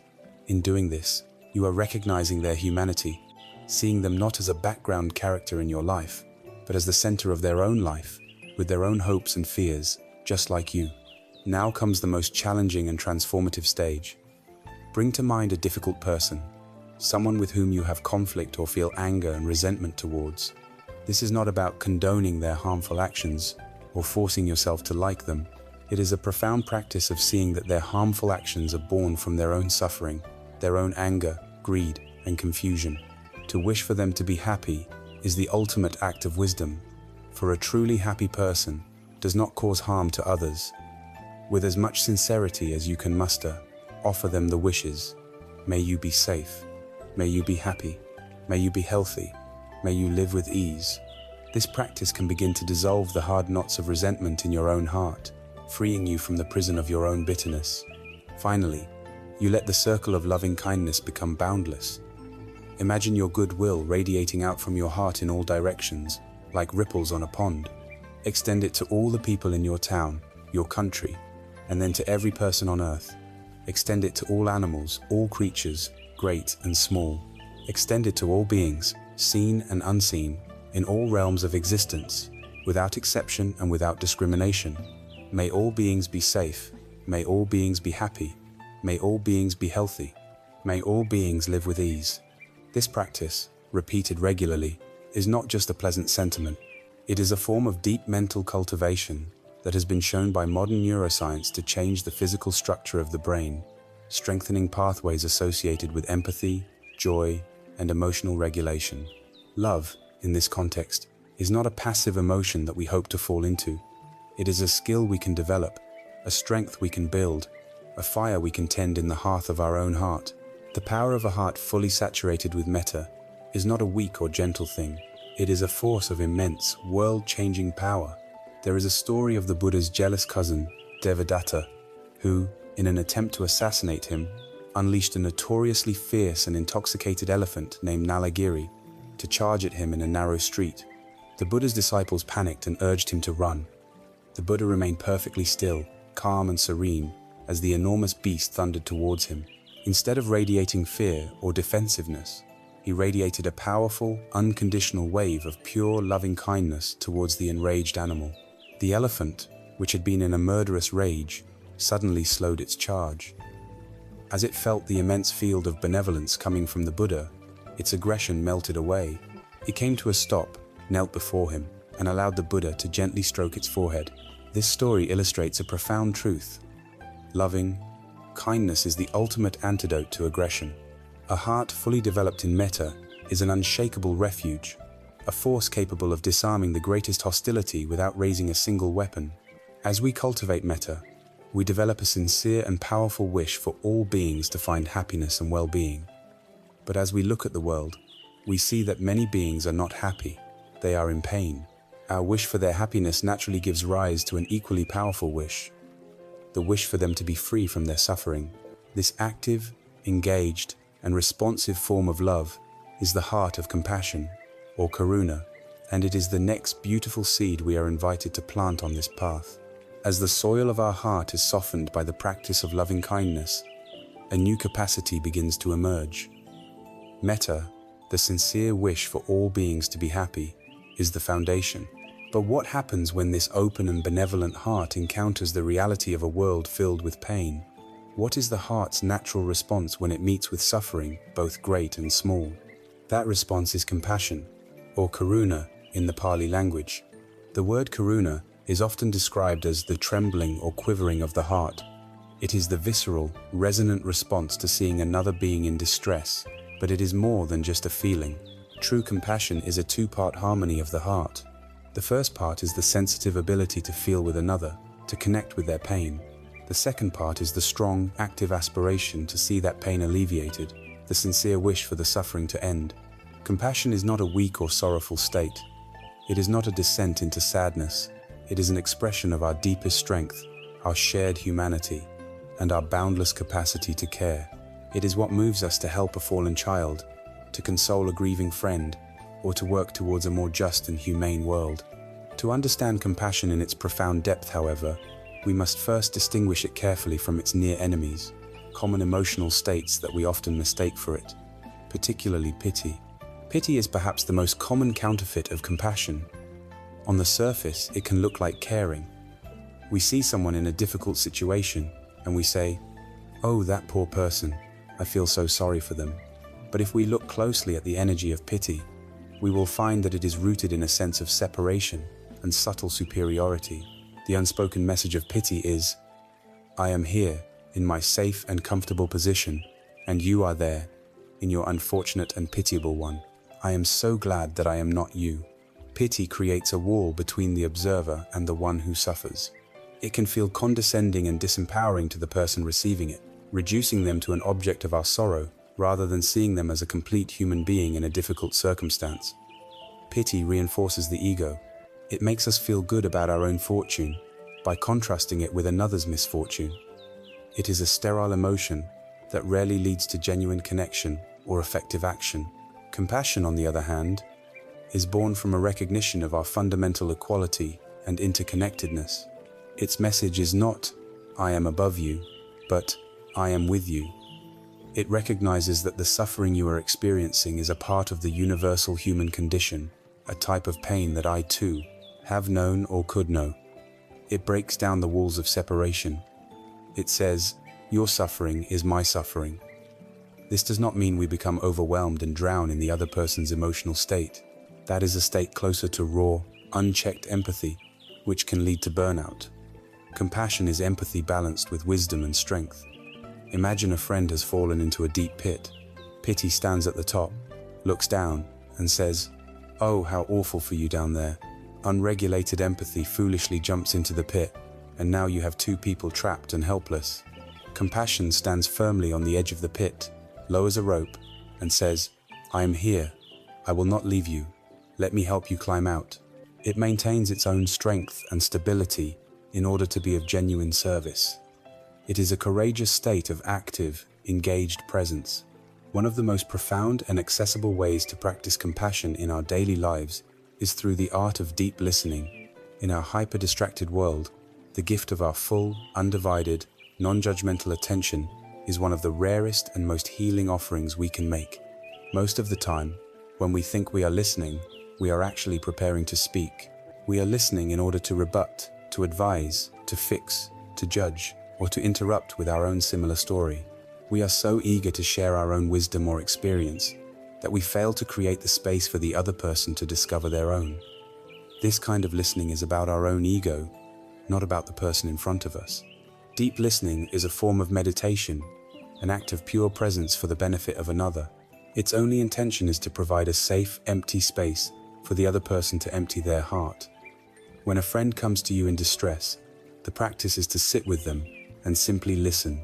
You let go of your own agenda, you breathe and relax your body, you maintain a gentle, open gaze. You listen not only to their words, but to the feelings behind the words. You listen to their silences. You resist the powerful urge to interrupt with solutions like, "You know what you should do?"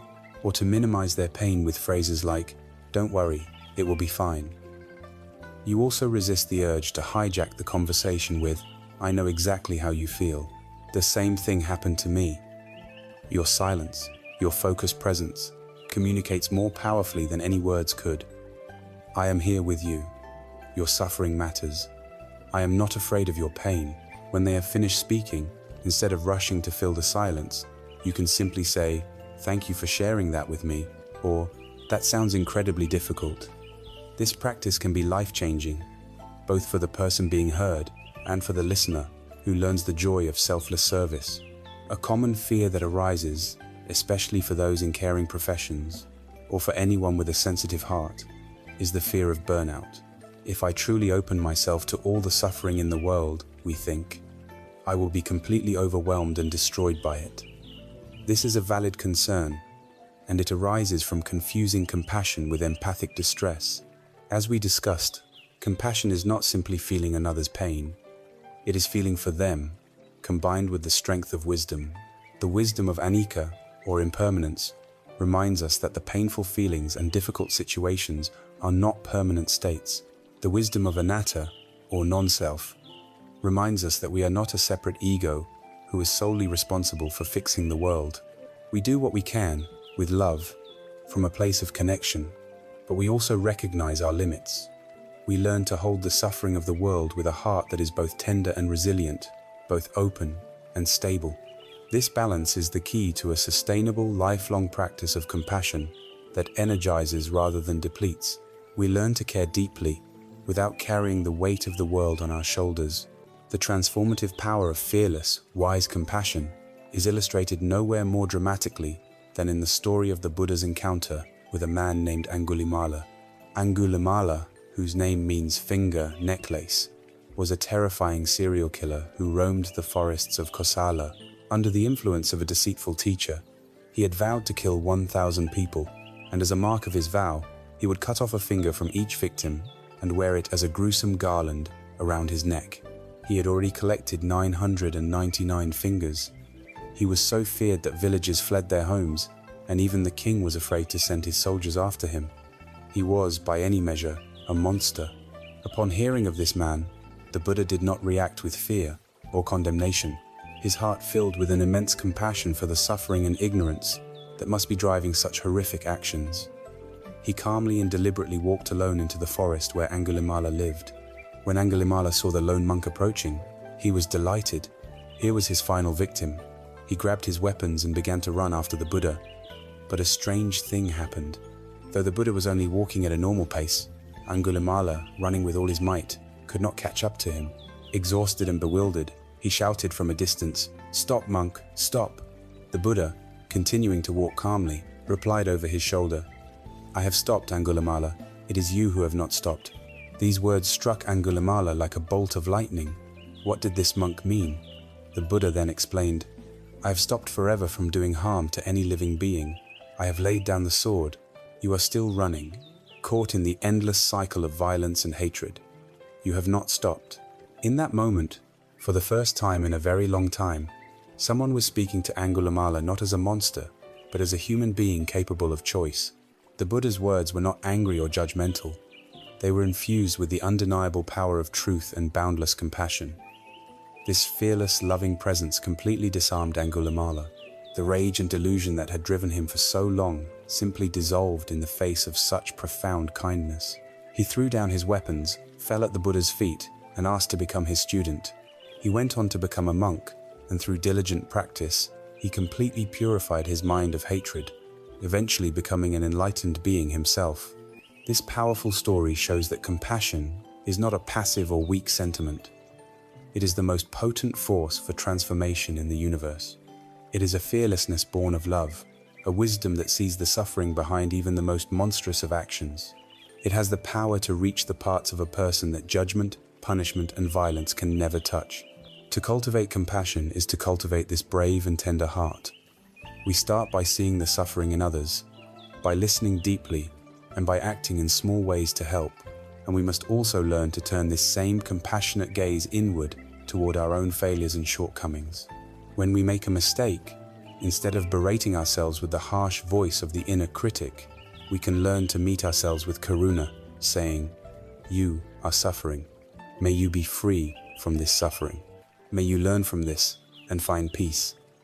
This self-compassion is the foundation upon which all our relationships with others are built. As we develop this boundless wish for all beings to be free from suffering and for all beings to find happiness, a new question arises. What is the proper response of an open heart when we see others succeed, when we witness their joy and good fortune? This leads us to the next stage in the unfolding of the beautiful heart, the cultivation of sympathetic joy. As our hearts learn the language of loving kindness and the courageous response of compassion, we arrive at the third of the four sublime states of the heart, a quality of radiant and boundless joy known as mudita. Often translated as sympathetic or appreciative joy, mudita is the ability to feel genuine, unselfish happiness in the good fortune, success, and well-being of others.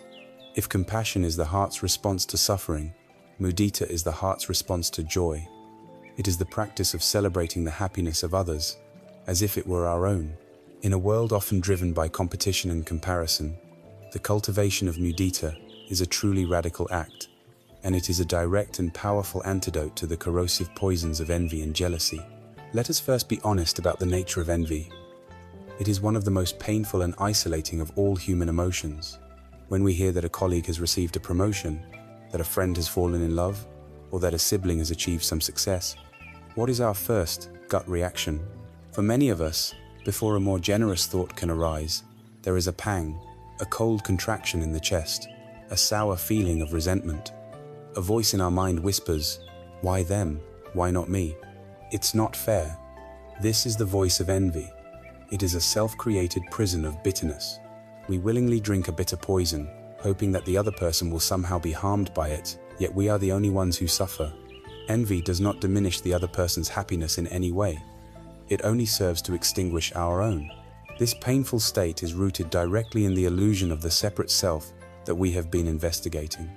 Envy can only arise in a mind that sees itself as a fragile, isolated ego in competition with other egos. It springs from a deep-seated scarcity mentality, the false belief that happiness, success, recognition, and love are limited commodities.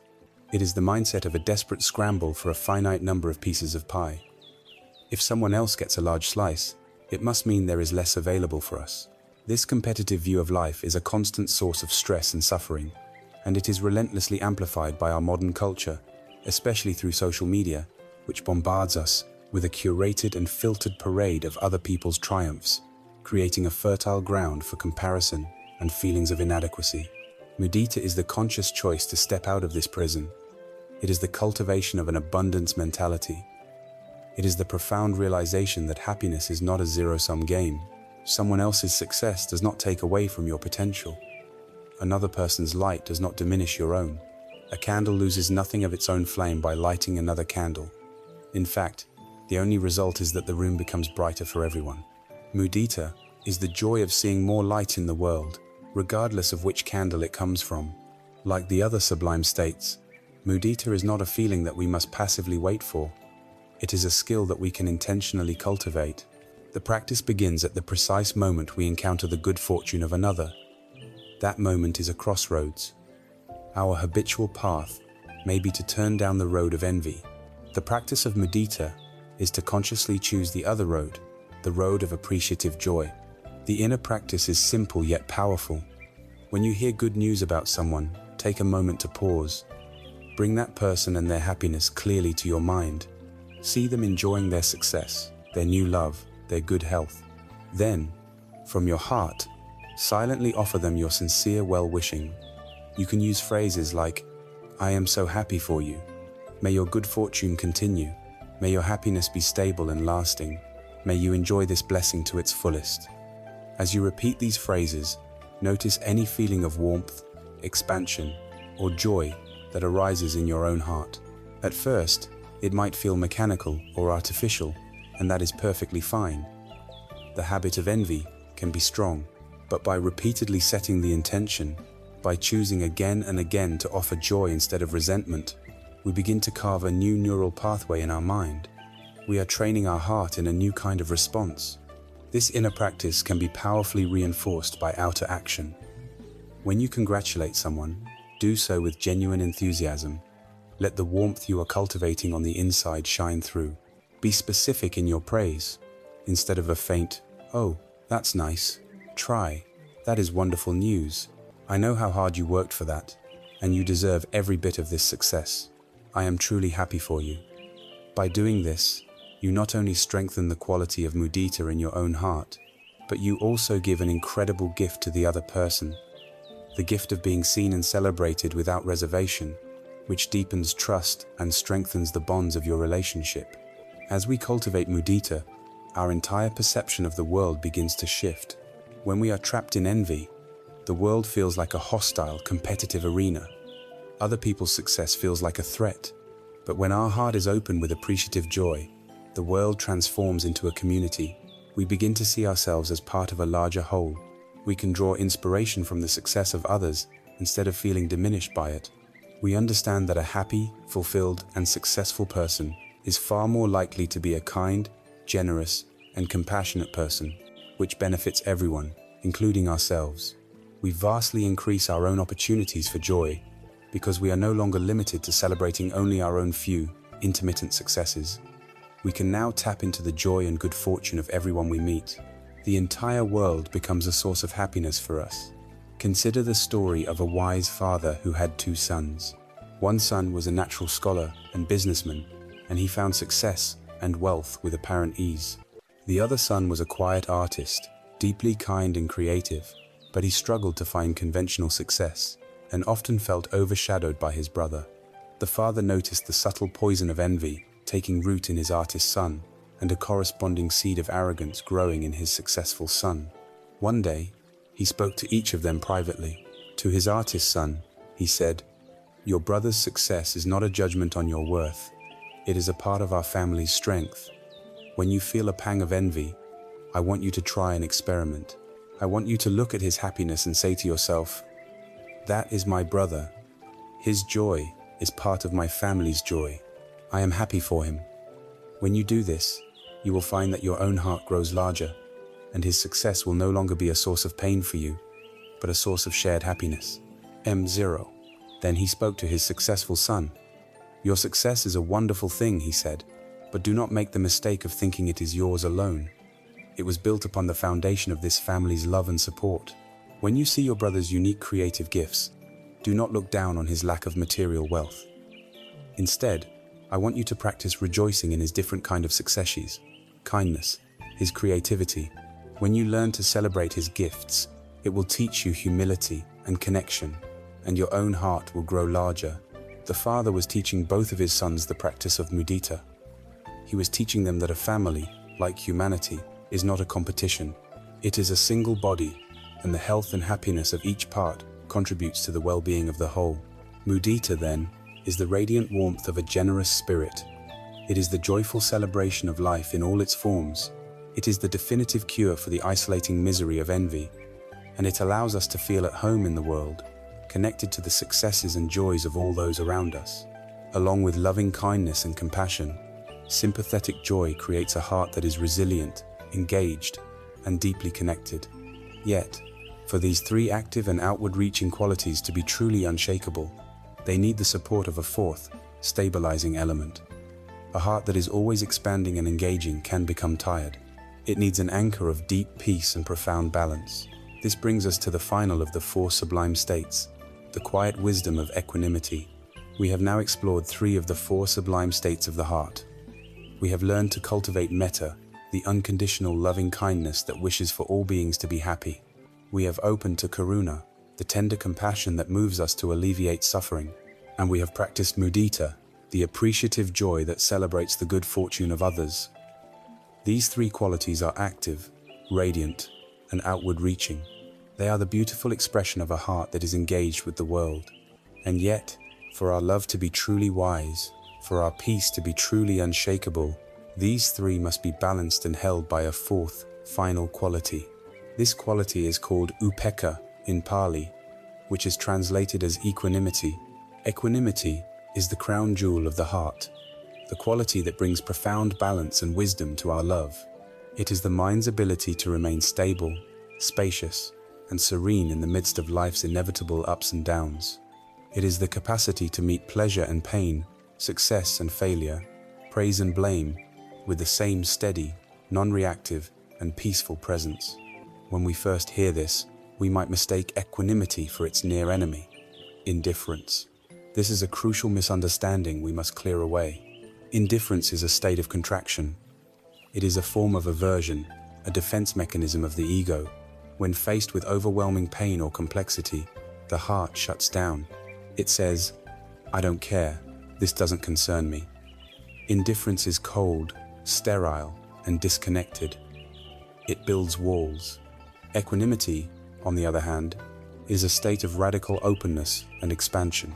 It does not come from a lack of care. It comes from a depth of care so vast that it is not shaken by changing circumstances. Equanimity is born from wisdom.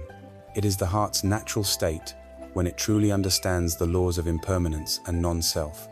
Because it knows that all situations, good and bad, are temporary, it does not cling or resist. Because it knows there is no fragile, separate self to defend, it does not take things personally. Indifference says, "I don't care." Equanimity says, "I care so deeply that I will not allow my inner peace to be hijacked by things I cannot control." The classic image for equanimity is that of a great mountain. Imagine a vast, ancient mountain, its peaks reaching into the clouds. It has sat there for millennia, solid, stable, and majestic. Throughout the seasons, the weather rages around it. Fierce winds howl against its slopes. Violent thunderstorms crash and echo through its valleys. The sun beats down with scorching heat, and heavy snows blanket it in a silent white. The mountain does not resist any of this. It doesn't try to push away the storm or cling to the sunny days. It simply sits in an imperturbable stillness, allowing the weather of the world to come and go. Its deep, abiding peace is not disturbed. A mind cultivated in equanimity becomes like this mountain. The unpredictable weather of our lives, the storms of loss, the heat of praise, the winds of criticism can swirl around us, but our core remains grounded, spacious, and calm. This is not an abstract ideal. It is an eminently practical skill for navigating our complex world. We practice equanimity in our relationships. We love our children, our partners, and our friends dearly. We want what is best for them, but we cannot control their choices or live their lives for them.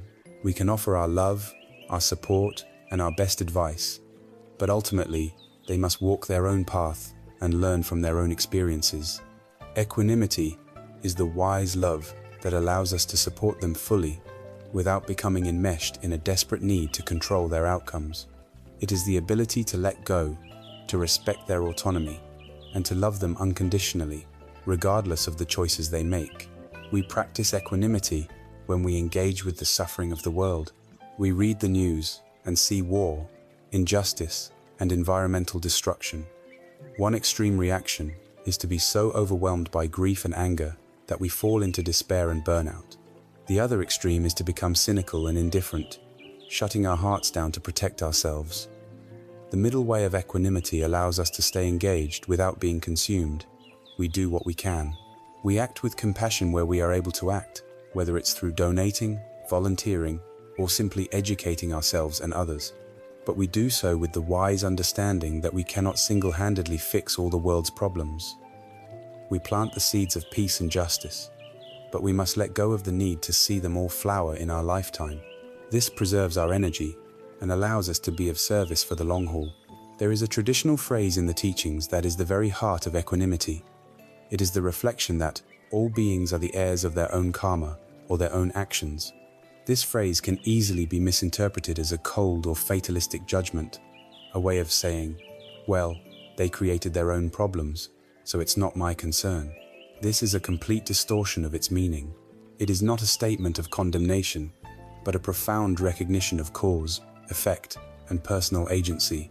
It means that every being's happiness and suffering are profoundly shaped by their own choices, their own actions of body, speech, and mind. To remember this is an act of deep respect. It reminds us that we cannot live another person's life for them, nor can we erase the consequences of their actions. This frees us from the arrogant and exhausting burden of trying to be everyone's savior. It allows us to help wisely and effectively, offering support and guidance, but ultimately honoring the integrity of each person's own journey. Equanimity, then, is the guardian and the balancing force for the other three sublime states. Loving kindness, without the wisdom of equanimity, can become possessive attachment and clinging. Compassion, without the stability of equanimity, can devolve into overwhelming grief, and what we call idiot compassion, where our attempts to help end up causing more harm. Appreciative joy, without the grounding of equanimity, can become frivolous excitement and heedlessness. Equanimity is the deep, spacious container that holds them all, ensuring that our love is not only passionate, but also wise, resilient, and truly beneficial. It is what makes the heart an unshakable refuge. Together, these four qualities, loving kindness, compassion, appreciative joy, and equanimity, represent the complete and beautiful unfolding of the liberated heart. They are the ultimate result of our inner cultivation. But this journey is not meant to end in a state of passive inner bliss. The profound peace, wisdom, and love that we cultivate on the inside must find expression in how we move through the world. The inner transformation is authenticated by our outer actions. Our serene mind and open heart must now guide our voice and our body. This leads us directly from the cultivation of a beautiful inner state to the ethics of its expression, as we explore the practical principles of right speech and right action. As we cultivate the beautiful inner states of the heart, loving kindness, compassion, appreciative joy, and equanimity, our inner world begins to transform. A deep sense of peace and benevolence becomes our new foundation. However, this inner journey is incomplete if it remains locked inside of us. A truly awakened life is one where this inner transformation seamlessly flows into our outer actions. The peace we cultivate in meditation must be tested and expressed in the marketplace, the office, and the family home. This is where the path becomes exquisitely practical, guiding us in the skillful use of our body and our speech. These principles are not presented as rigid commandments from an external authority, but as a form of deep personal wisdom. They are guidelines for what we might call mental and spiritual hygiene, ways of acting that naturally protect our own peace of mind and contribute to the well-being of the world. We begin with the power of our voice, with the practice of what is called right speech. Our words possess an immense power to create connection or division, to heal or to harm. A mind that is not at peace cannot beget peaceful speech, and speech that is not peaceful constantly agitates the mind, creating ripples of regret and conflict. Right speech consists of 4 key aspects, each one a practice in mindfulness and kindness. The first aspect is to abstain from false speech. At its most basic level, this means not telling lies, but it goes deeper than that.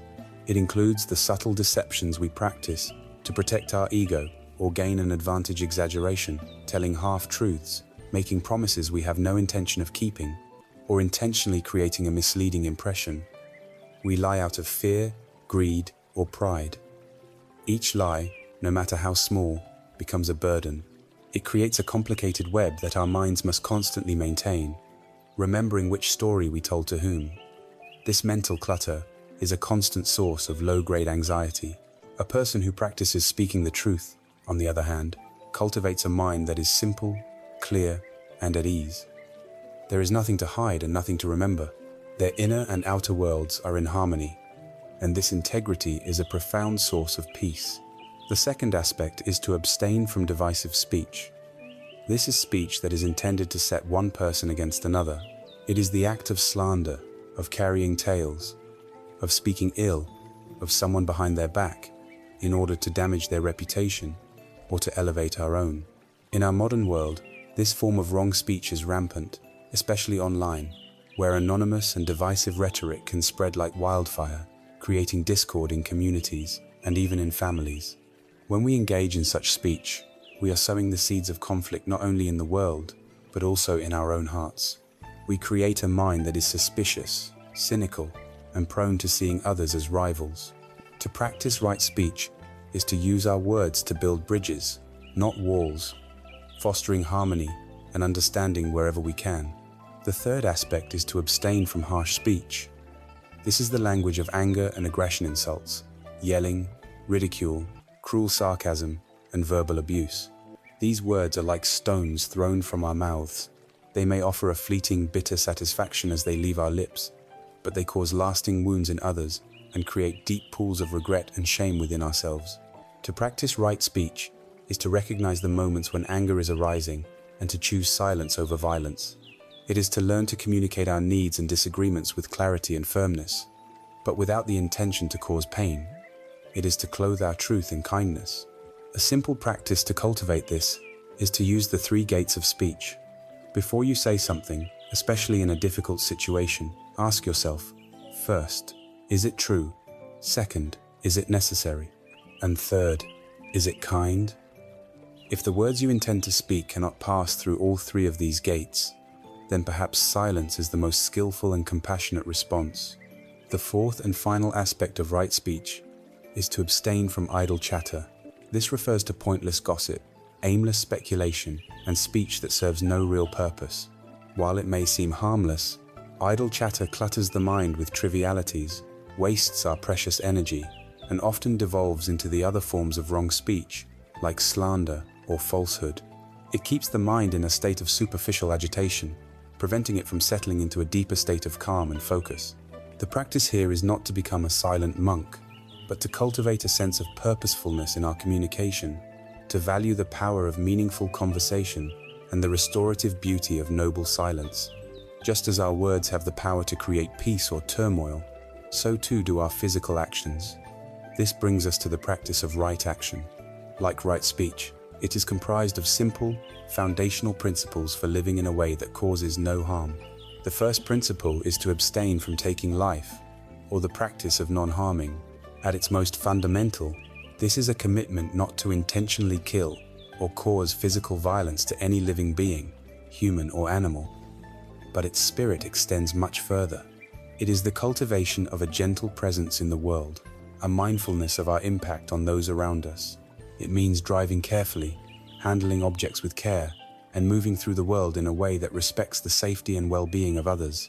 It is the active expression of a heart that holds all of life as precious. The second principle is to abstain from taking what is not given. This is the practice of honesty and respect for the property of others. It means not stealing, of course, but it also includes not cheating on our taxes, not infringing on copyrights, not taking office supplies for personal use, and not taking credit for the work of others.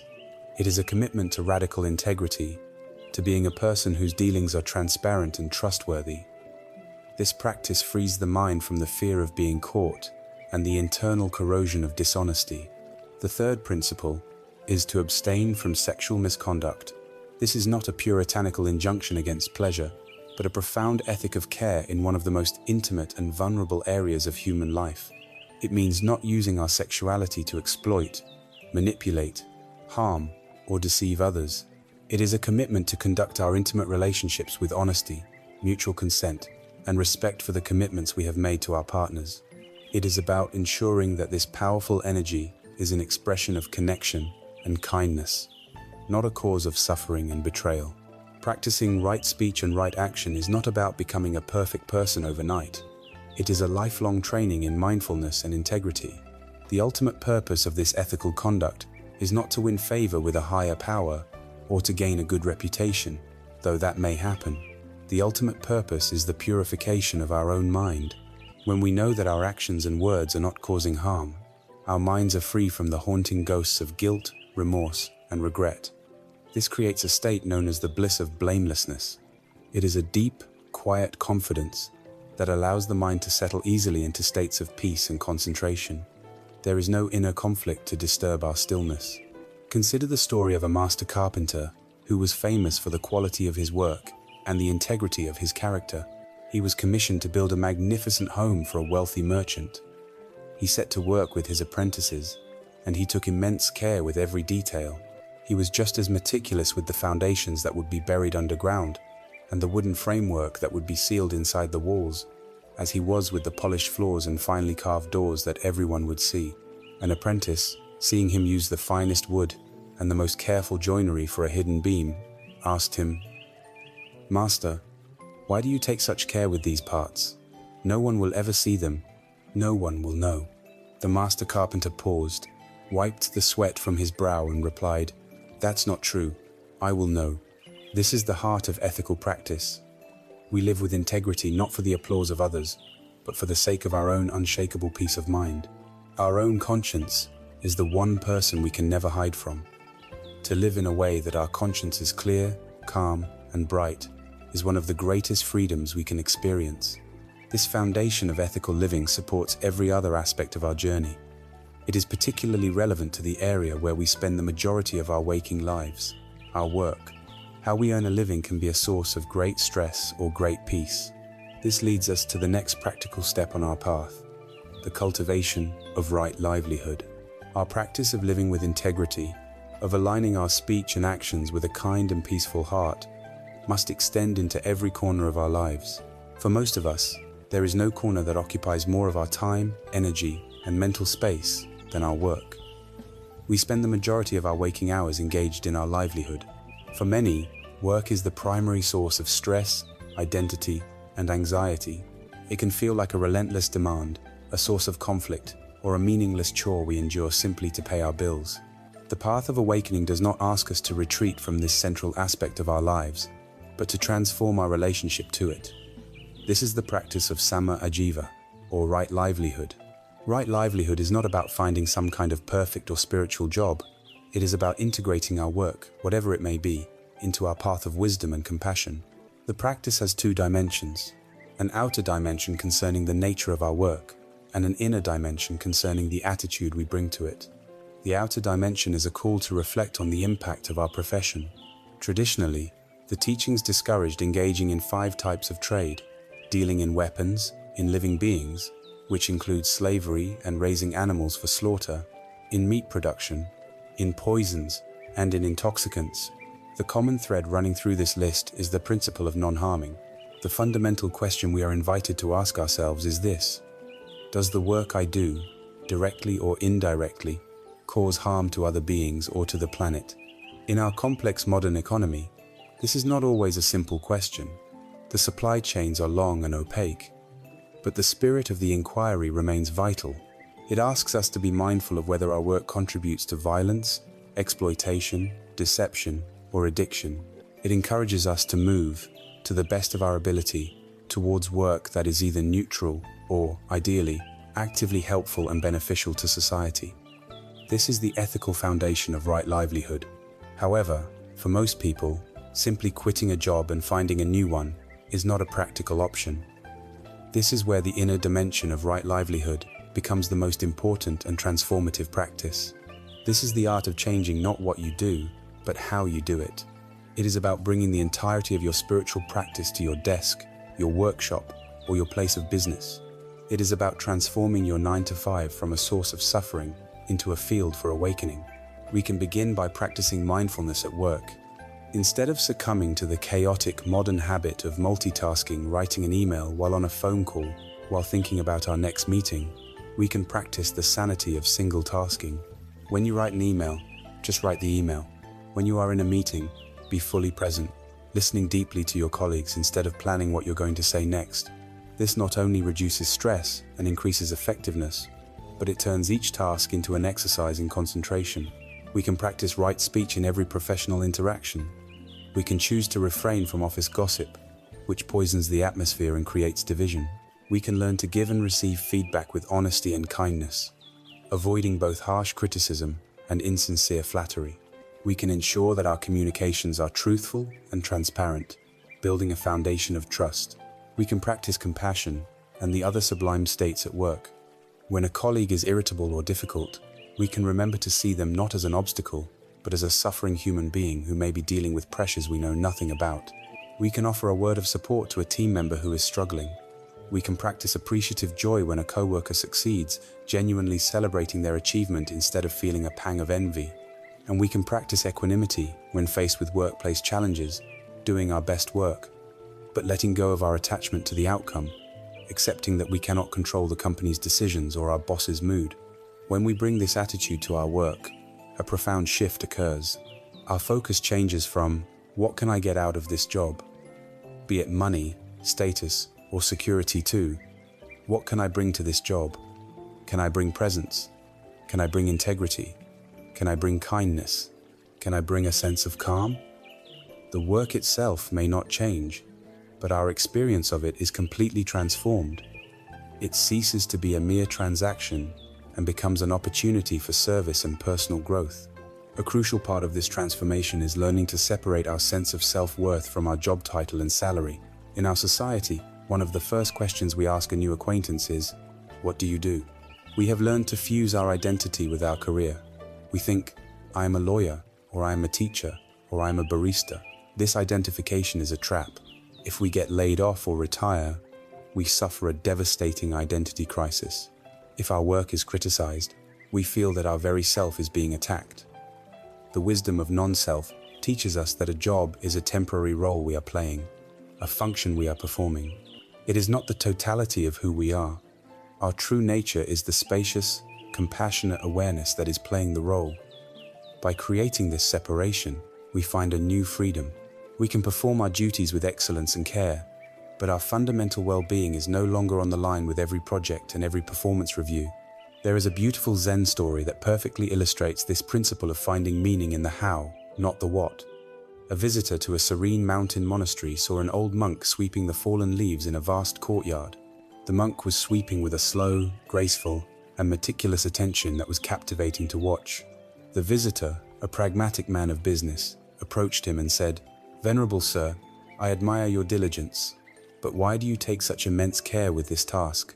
The wind is already beginning to blow, and by tomorrow morning this courtyard will be covered in leaves again. It seems like a futile and endless chore." The old monk paused his sweeping. He leaned on his broom and offered the visitor a gentle smile. "You are mistaken," he said softly. "You think my task is to make this courtyard free of leaves. That is not my task. My real task is to sweep my own mind free of distracted thoughts. With each stroke of this broom, I practice being present. With each pile of leaves I gather, I cultivate focus and patience.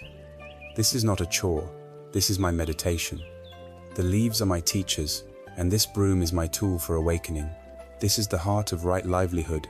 It is the understanding that any task, no matter how humble or repetitive, can be transformed into a profound spiritual practice when it is infused with the right quality of attention.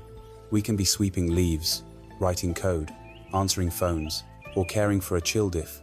We do it with mindfulness, with an intention to be of service, and with a heart of kindness. We are walking the path of awakening. Right livelihood, then, is a practice of bringing our whole selves to our work. It is about choosing, as much as we can, a profession that does not cause harm. And more importantly, it is about infusing whatever work we do with the qualities of awareness and compassion we are cultivating on this path. It is about transforming our daily grind into a sacred ground for practice. So much of our anxiety around work is tied to our relationship with time, the pressure of future deadlines, regrets about past career choices. This struggle with time is a fundamental human burden that extends far beyond our professional lives. Our next step, therefore, is to directly address this entanglement with past and future, and to learn the art of releasing their ghosts so that we can finally arrive fully in the only moment that is ever truly real. Our journey has taken us through the landscapes of our inner world, learning to work with our minds, our emotions, and our actions. We now arrive at a practice that brings all of these skills together, a practice that addresses the very dimension in which we experience so much of our suffering, our relationship with time. The untrained mind is a restless time traveler. It rarely abides in the present moment, the only place where life actually unfolds. Instead, it is constantly being hijacked by two powerful phantoms, the ghost of the past and the specter of the future. We are dragged backward into endless cycles of regret, shame, and nostalgia, or we are propelled forward into anxious fantasies of what might, or might not, come to be. To live in this way is to be tragically absent from our own lives. The practice of letting go of the past and releasing the future is the art of learning to come home to the present, to inhabit our lives as they are actually happening. Let us first turn our attention to the past. For many of us, the past is not a peaceful library of memories from which we can learn and draw wisdom. It is a haunted house. We walk its corridors at night, endlessly reopening the same doors, reliving the same painful scenes. We are haunted by the ghosts of our mistakes, the words we wish we hadn't said, the actions we wish we hadn't taken, the opportunities we missed. We sit in a self-made courtroom, where we are simultaneously the relentless prosecutor, the harsh judge, and the condemned defendant, forever on trial for crimes that can never be undone. This endless rumination, this chewing on the bitter cud of the past, is a form of self-inflicted violence. It does absolutely nothing to change what happened, and it serves only to poison the present moment with its sorrow and regret. The first step in freeing ourselves from this prison is to understand the nature of memory itself. A memory is not a perfect, objective recording of a past event. It is a story that we tell ourselves in the present. And each time we tell it, the story is colored by our current mood, our beliefs, and our feelings about ourselves. We are not being held captive by the past itself, which is gone forever. We are being held captive by the painful story we are choosing to replay in our minds right now. To let go of the past is to learn how to put down the story. This leads us to the courageous and essential practice of self-forgiveness. For many, this is the most difficult work of all. We feel that to forgive ourselves is to condone our past harmful actions, to let ourselves off the hook. But this is a misunderstanding. Forgiveness is not about saying what we did was okay. It is about recognizing that carrying the burden of guilt and shame for the rest of our lives is a punishment that serves no one. It does not help those we may have harmed, and it certainly does not help us. It is like carrying a sack of heavy stones on our back every single day. It only drains our energy and prevents us from walking freely in the present. Forgiveness is the act of setting down the stones, not because we deny their weight, but because we choose to no longer be defined by them. The practice can be simple. It begins with honestly acknowledging the past action and the pain it caused, without making excuses. We see it clearly. Then, we practice compassion for the person we were when we made that mistake. Who was that person? What ignorance was driving them? What fear were they acting out of? What pain were they in that caused them to create more pain? We begin to see that the person who acted in that way existed under a different set of causes and conditions. They did not have the wisdom or understanding that we may have now. They did the best they could with the tools they had at that moment. When we can see this, we can begin to separate ourselves from that past self. We can have compassion for their suffering, and in doing so, we release ourselves from our identification with them. We can offer ourselves a simple phrase, like, "I have caused harm out of my own pain and confusion. I have learned from this. I forgive myself, and I release this burden now." The classic Zen story of the two monks and the woman at the river speaks directly to this. As you'll recall, one monk carried a woman across a river, breaking a monastic rule, while the younger monk fumed about it for hours. The younger monk was not just carrying anger, he was carrying the past. He was clinging to an event that was over, refusing to let it go, and allowing it to destroy his peace for the rest of the day. The older monk was free, because the moment he put the woman down on the riverbank, the event was finished for him. He was living in the present. We must all learn to be like the older monk, to put down the women, the mistakes, the hurts, the grievances of our pastern, the riverbank, and walk on with a light and unburdened heart. Just as we are haunted by the ghosts of the past, we are tormented by the phantoms of the future. This torment is called anxiety. Anxiety is a misuse of our magnificent human imagination. We have the incredible ability to project our consciousness forward in time, to plan, and to create. But instead of using this for wise preparation, we use it to construct elaborate horror stories in which we are the star. We play the endless, draining game of what if. What if I fail the presentation? What if I get sick? What if my partner leaves me? What if I lose my job? Our mind creates 1,000 possible negative futures, and our nervous system reacts to each of these imaginary scenarios as if it were happening right now. We are paying interest, with our own peace of mind, on a debt of suffering that may never even come due. We experience the pain of 1,000 tragedies that have only occurred in the theater of our own mind. The antidote to this future sickness is, once again, the practice of returning to the solid ground of the present moment. The first step is to recognize when you have been hijacked by an anxious story. You can learn to name the story in your mind.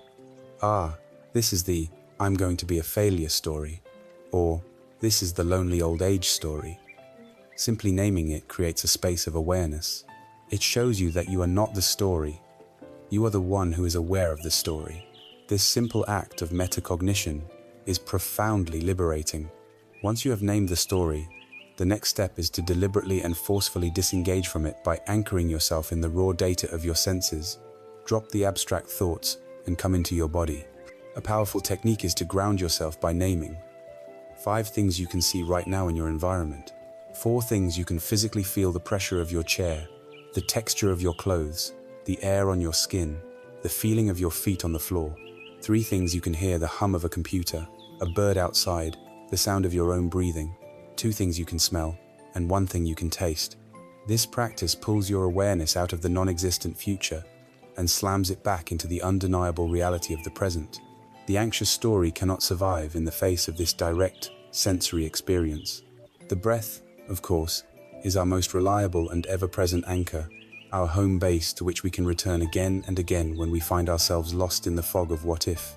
Now, this does not mean we should live with no thought for the future. That would be foolish. The path of wisdom makes a crucial distinction between wise preparation and anxious worrying. Wise preparation happens in the present moment. It is calm and rational.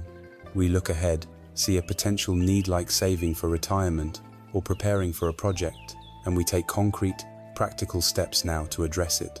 We create a budget. We make a project plan. We do the work that can be done today. Once those present moment actions are complete, we let go of the outcome. Anxious worrying, on the other hand, is a purely mental activity that is divorced from action. It is a circular, non-productive loop of catastrophic thinking that solves nothing and only depletes our energy. The key is to plan for the future, but not to live there. We plant the seed today, but we don't spend all our time in the field, anxiously digging it up to see if it has sprouted. We trust the process and attend to the reality of today. Ultimately, this practice is about recognizing where life is actually happening. The past is a memory, a story. The future is an imagination, a dream. The only time we are ever truly alive is right here, right now, in this very breath. To be lost in regret for a past that is gone, or in anxiety for a future that may never come, is the greatest of all tragedies, for it means we are missing the only life we ever have. The practice is a continuous, gentle, and compassionate process of returning. We notice that our mind has wandered into the graveyards of the past, or the mists of the future, and with infinite kindness to ourselves, we take it by the hand and guide it back home to the warmth, the solidity, and the vibrant reality of this present moment. As we become more grounded in the now, we notice that many of our anxieties and regrets are centered around our connections with others.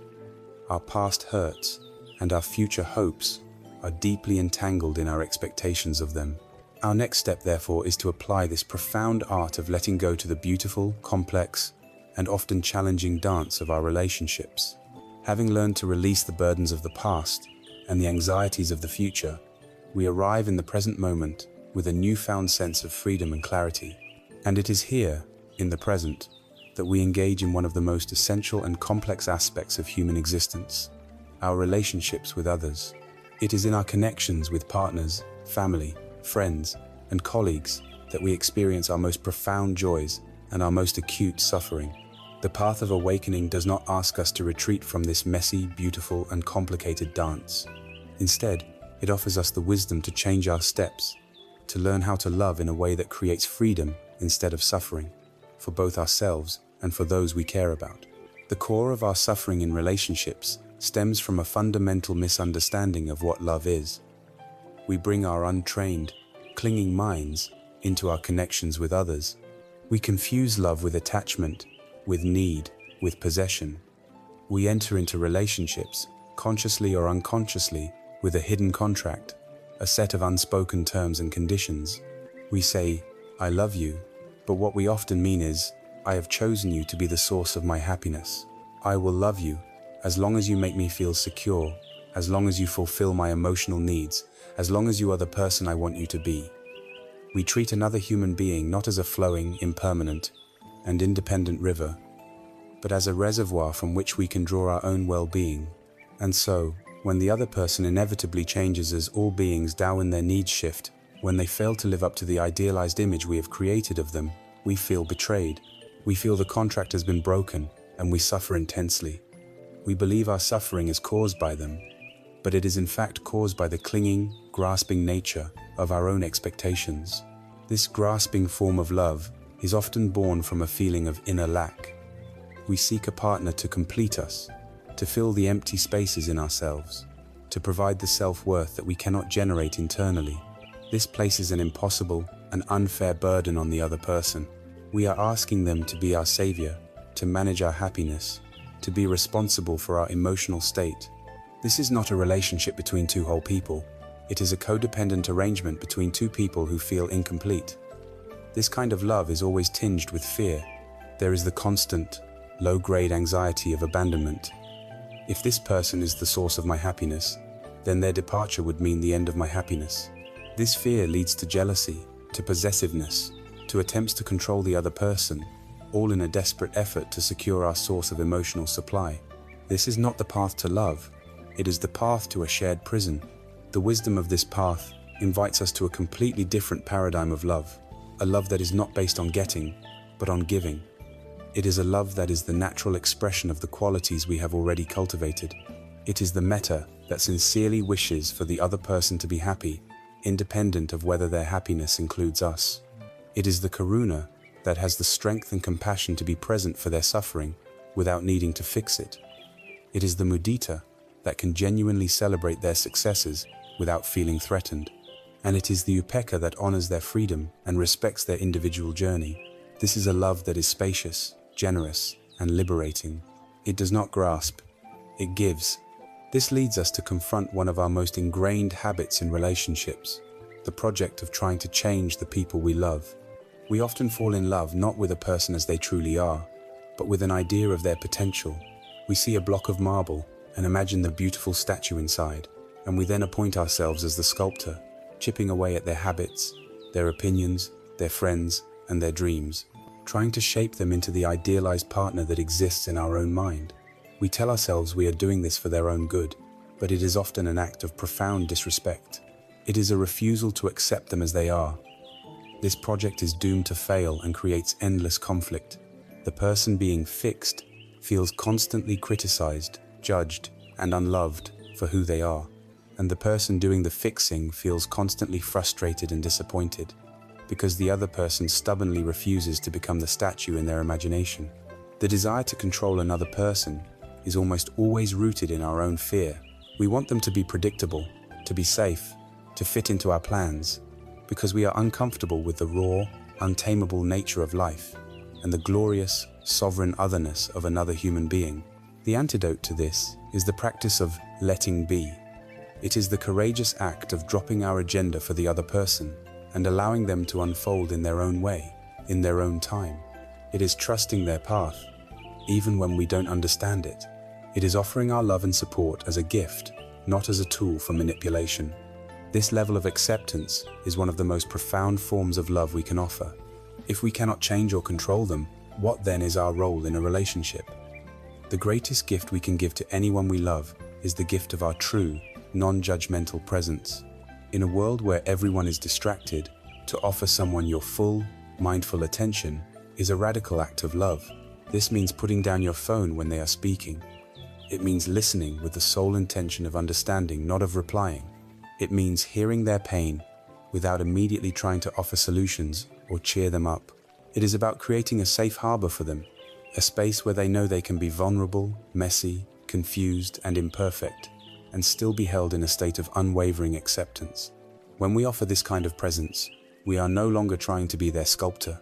We are content to be their sanctuary. The image of a healthy, liberated relationship is not one of two people clinging together, fused into one. A more beautiful and accurate metaphor is that of two trees growing side by side in a forest. Their roots may touch deep underground, sharing the same soil and water.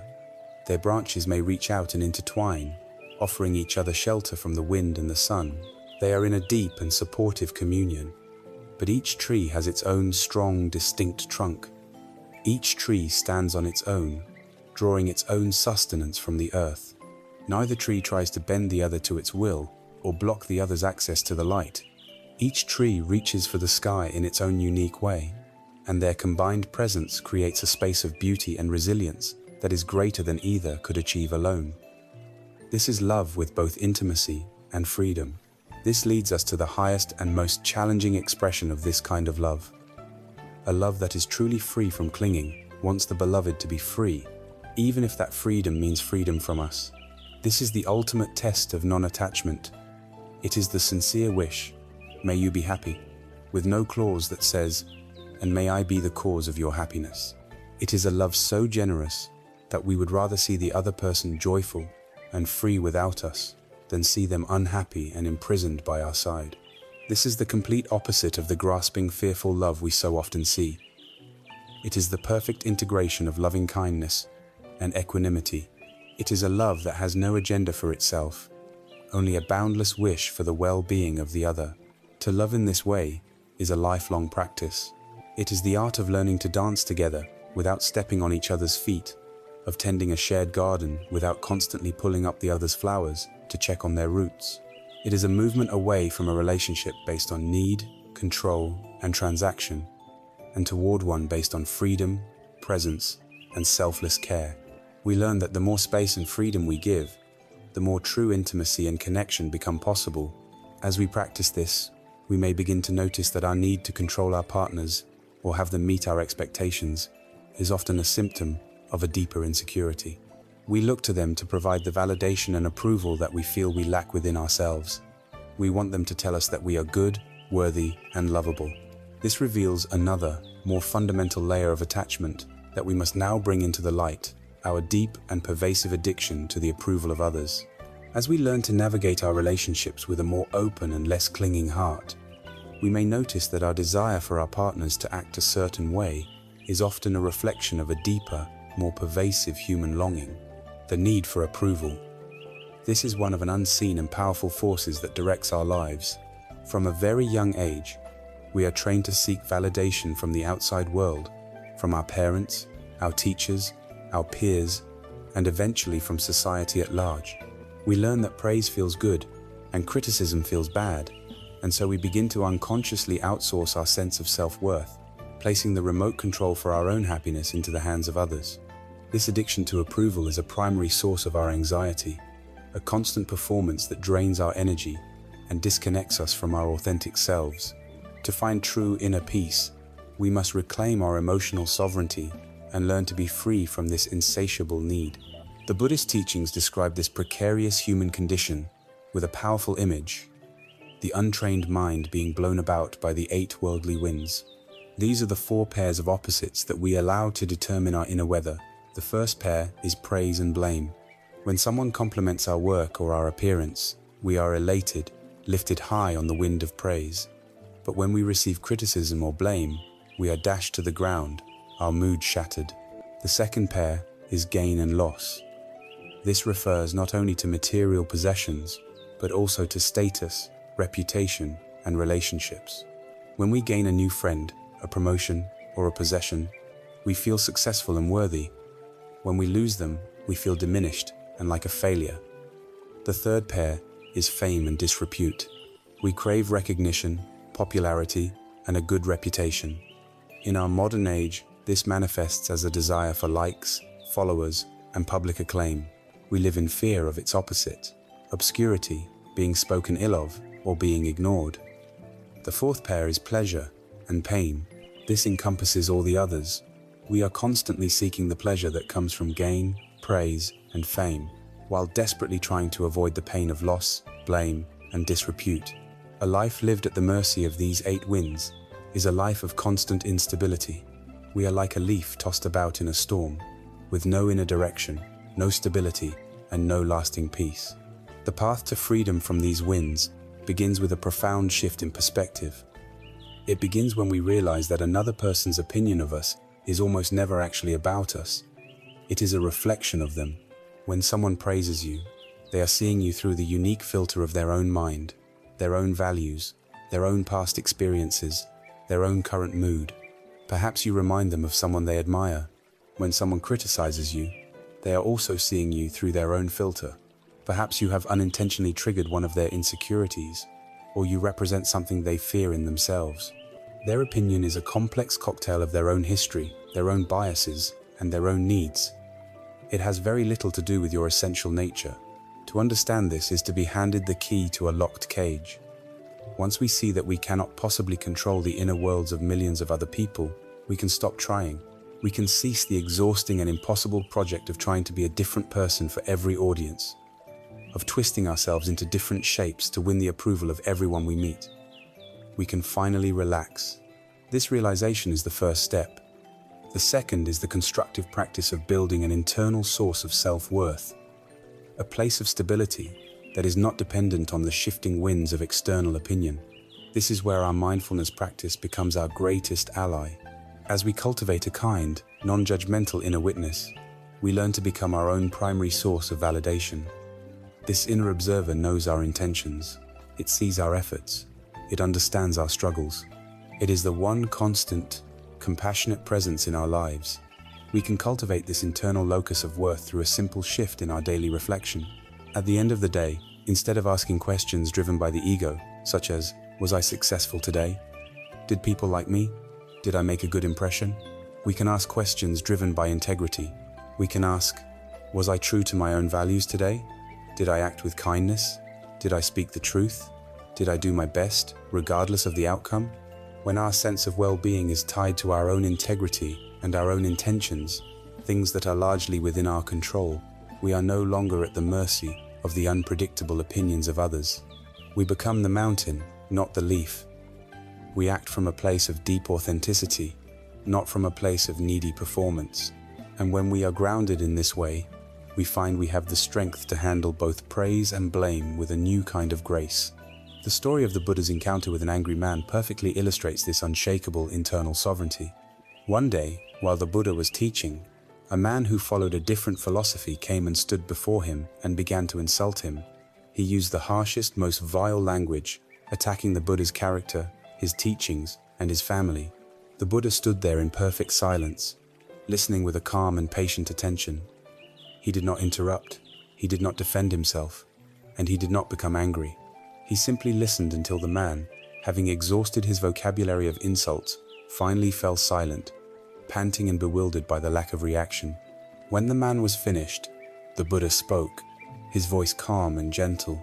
He asked, "Sir, if you prepare a gift for someone and you bring it to them, but that person politely declines to accept your gift, to whom does that gift then belong?" The angry man was taken aback by the strange question, but the logic was undeniable.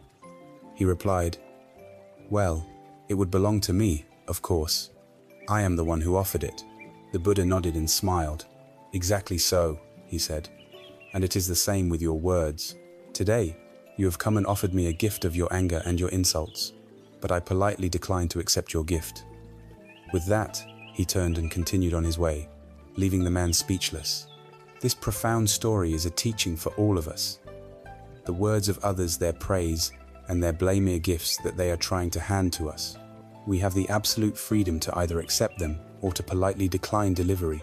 When someone offers us the poison of their anger or criticism, we do not have to drink it. We do not have to take it into our system. Our inner peace is our own home, and we have the right to decide what we allow across our threshold.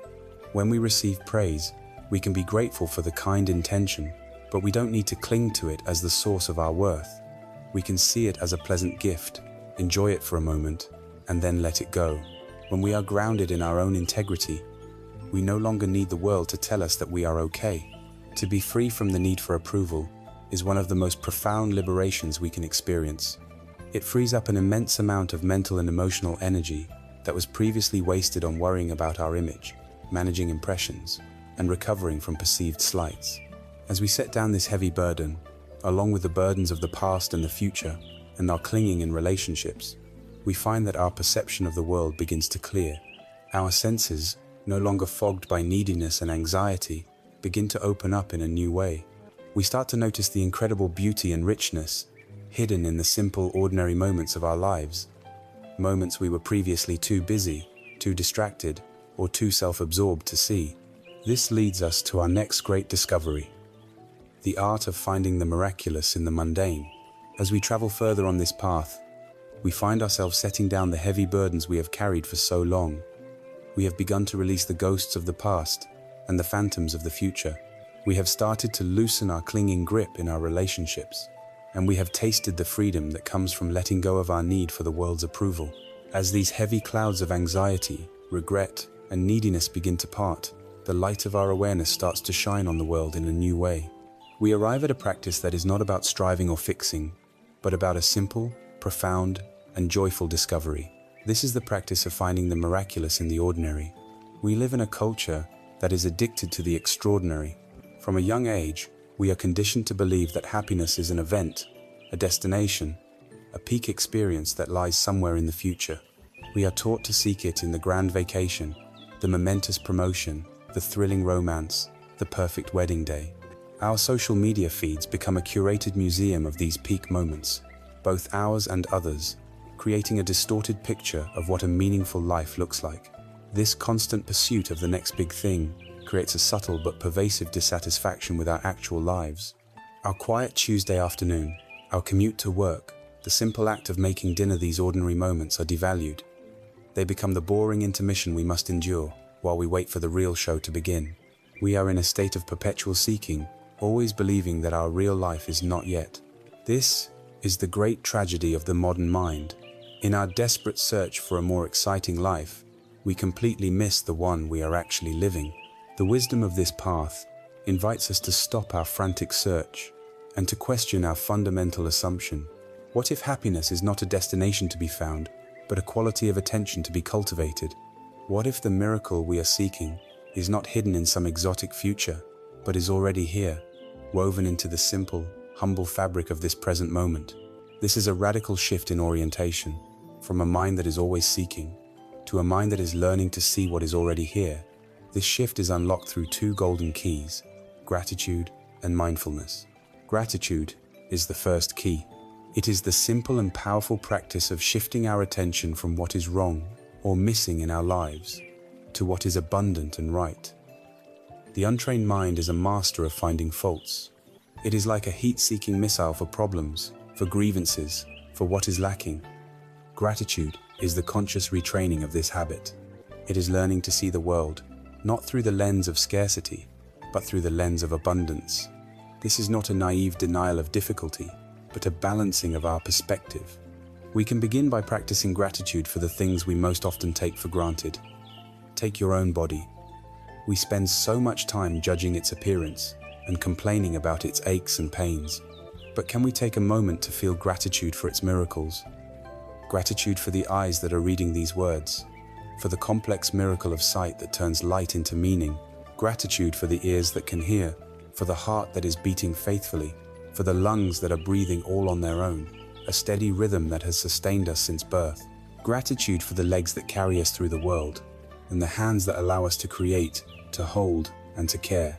Even in a body that is sick or disabled, we can practice gratitude for the parts that are still working, for the life that still flows through it. We can practice gratitude for the simple, elemental pleasures that surround us. The taste of a glass of cool, clean water when we are thirsty. The feeling of warmth from a cup of tea held in our hands on a cold morning. The simple comfort of a soft blanket. The sight of the sun filtering through the leaves of a tree, or the sound of rain against a window pane. These are not small things. They are the very texture of being alive, and we miss them completely when our minds are lost in the search for something more. We can also expand our gratitude to recognize our profound interconnectedness.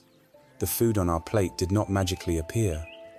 Let us feel gratitude for the earth, the sun, and the rain that grew it. Gratitude for the farmer who planted the seed, for the truck driver who transported it, for the grocery clerk who stocked the shelf. Our simple meal is the culmination of a vast, invisible web of effort and cooperation. To see this is to be filled with a sense of wonder and connection, and to be humbled by our dependence on the work of countless others. The second key that unlocks the miraculous in the ordinary is mindfulness. If gratitude is the what, we place our attention on then. Mindfulness is the how, the quality of attention we bring to it. There are, in truth, no ordinary moments. There are only ordinary, distracted levels of attention. When we bring our full, curious, and non-judgmental awareness to any simple activity, it is transformed from a mundane chore into a rich and vivid experience. Consider the act of washing your hands. This is something we do multiple times a day, usually on complete autopilot. But what if we were to do it with our full attention? What would we notice? We would feel the precise temperature of the water on our skin. We would notice the smooth, slick feeling of the soap, the sight of the lather and the iridescent colors in the bubbles. We would hear the sound of the running water and the soft friction of our hands rubbing together. We would feel the sensation of the clean water rinsing the soap away. In those 30 seconds, we have an opportunity to step out of the frantic stream of our thoughts and to be fully present for a rich, sensory experience. We have an opportunity to come home to our bodies and to the present moment. This same principle can be applied to anything. When we eat mindfully, we actually taste our food. When we walk mindfully, we feel the solid earth beneath our feet and the miracle of our own movement. When we listen mindfully, we truly hear the voice of our loved one, not just the words but the emotion behind them. This is the secret revealed in a famous Zen story. A student, eager for profound wisdom, asked his master, "What was your life like before you became enlightened?" The master replied, "Before enlightenment, I chopped wood and I carried water." The student, expecting a more dramatic answer, then asked, "And what is your life like now, after you have attained enlightenment?" The master smiled and replied, "After enlightenment, I chop wood and I carry water." The student was bewildered. "Then what has changed?" he asked. The master explained, "Everything has changed. Before, when I was chopping wood, my mind was not on the wood. I was thinking about the water I needed to carry. I was worrying about what I would cook for dinner. I was regretting something I said yesterday. And when I was carrying water, my mind was not on the water. It was thinking about the wood that still needed to be chopped. My body was in one place, but my mind was always somewhere else. I was never truly present for my life. But now," the master continued, "when I chop wood, there is only the wood, the axe, the feeling in my arms, the sound of the blade. There is only chopping wood. And when I carry water, there is only the water, the weight of the buckets, the path beneath my feet. There is only carrying water. My life is made of the same simple activities, but because I am now fully present for them, each moment is a complete and profound miracle." This is the invitation for each of us. The miracle is not in levitating or performing supernatural feats. The true miracle is to be fully present for our own lives, to reclaim the richness of the ordinary. It is the practice of letting go of the relentless idea that happiness is somewhere else, that it is conditional upon a future event. Happiness is not a destination at which we will one day arrive. It is a way of traveling. It is available right now, in the simple feeling of this breath, in the warmth of this cup, in the sound of a loved one's voice. As we learn to rest in this simple, appreciative presence, as we look more and more deeply into the texture of this ordinary world, we prepare ourselves for the final and most profound insight of this entire journey. We begin to perceive not just the beauty of things as they are, but their ultimate nature that is more open, more interconnected, and more mysterious than we could ever imagine. This leads us to the liberating wisdom of emptiness. Our journey of letting go has brought us through many layers of our experience. We have learned to be present with our minds, to embrace our most difficult emotions, and to find the sacred in the simple fabric of our daily lives. We now arrive at the final and most profound stage of this journey, a destination that is also the very ground upon which we have been walking all along. This is the liberating wisdom of sunyata, a Sanskrit word most often translated as emptiness. And this word, perhaps more than any other in spiritual philosophy, can evoke a feeling of fear or resistance. Emptiness sounds like nothingness, like a cold, dark void, a negation of everything we hold dear. But the wisdom of sunyata is not a doctrine of nihilism. It is the opposite. It is the key that unlocks a reality far more vibrant, interconnected, and full of potential than our ordinary, limited view allows. To understand emptiness is not to lose everything, it is to realize that we are connected to everything. It is the ultimate letting go of our deepest and most cherished illusion, the illusion that we are separate. To understand this profound truth, let us not begin with abstract philosophy, but with a simple, ordinary object. Imagine in your mind's eye a single sheet of paper. It seems simple enough. It appears to be a solid, distinct thing, separate from the desk it rests on, separate from the air around it, separate from you. We call it a piece of paper. But let us look at it with the eye of a meditator, with a deep and penetrating gaze. Can this sheet of paper exist by itself? For this paper to exist, there must first be a tree. For the tree to exist, it needed water, so we must see the rain and the clouds within this sheet of paper. If you were to take the cloud out of the paper could not be. The tree also needed sunlight to grow, through the miracle of photosynthesis. So, the energy of the sun is also here, woven into the very fibers of this paper. If you take the sunshine out, the paper vanishes. Then, of course, someone had to cut down the tree logger with an axe or a saw, and that logger needed to eat, to have the strength for their work. So the wheat that made their bread, and the farmer who grew the wheat, are also present in this sheet of paper. The log had to be transported to a mill, where factory workers operated machines to turn it into pulp and press it into this thin sheet. Their skill, their sweat, their hopes and dreams for their families are all a part of this paper's story. The paper is made entirely of what we might call non-paper elements. If we look deeply in this way, we can see the entire cosmos contained within this single sheet of paper. We see the earth that nourished the tree's roots.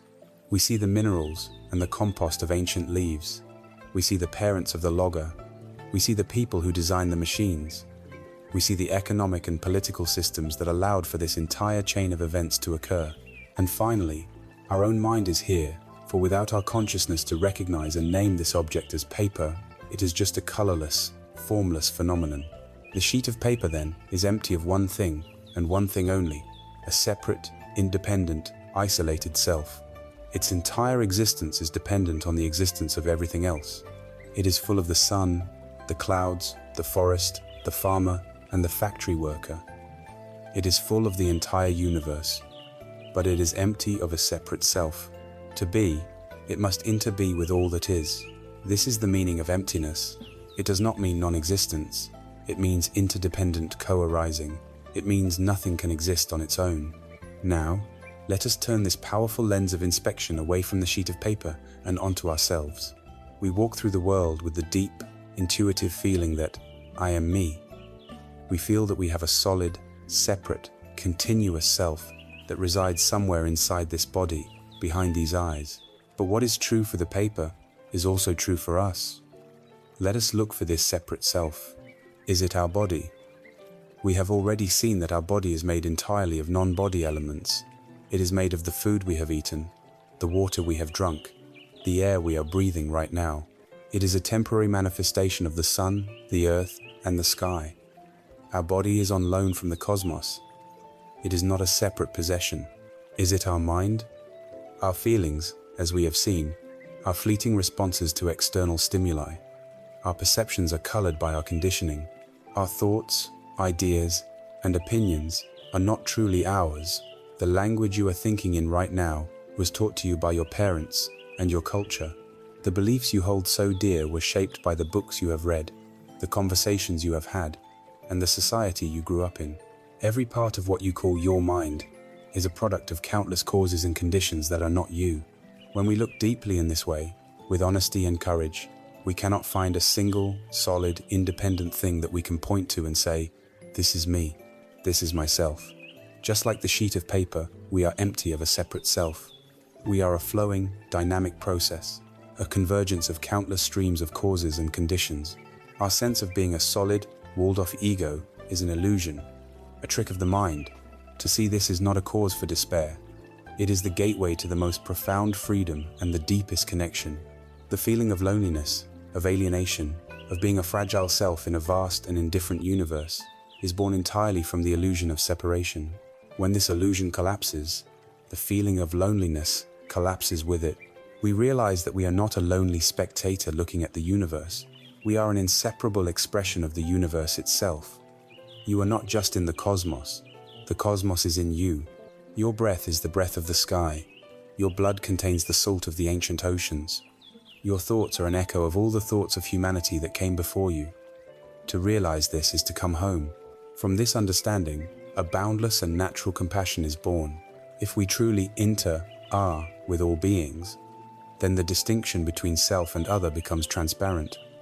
Harming another being is seen for what it is, an act of self-harm. Helping another being is seen as helping ourselves.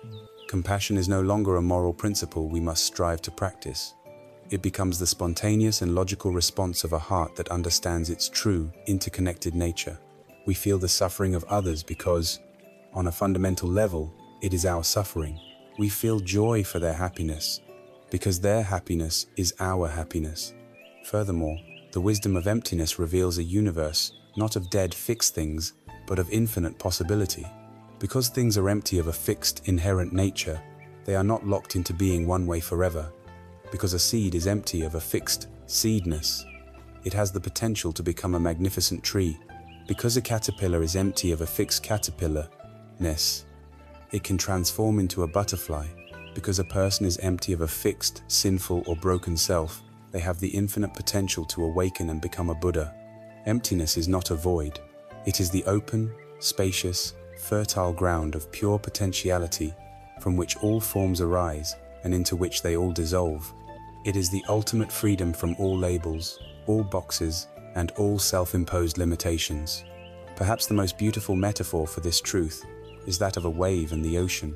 Imagine a single wave rising on the surface of the sea. It has a birth as it swells up from the deep. It has a life with a unique shape, a height, a speed.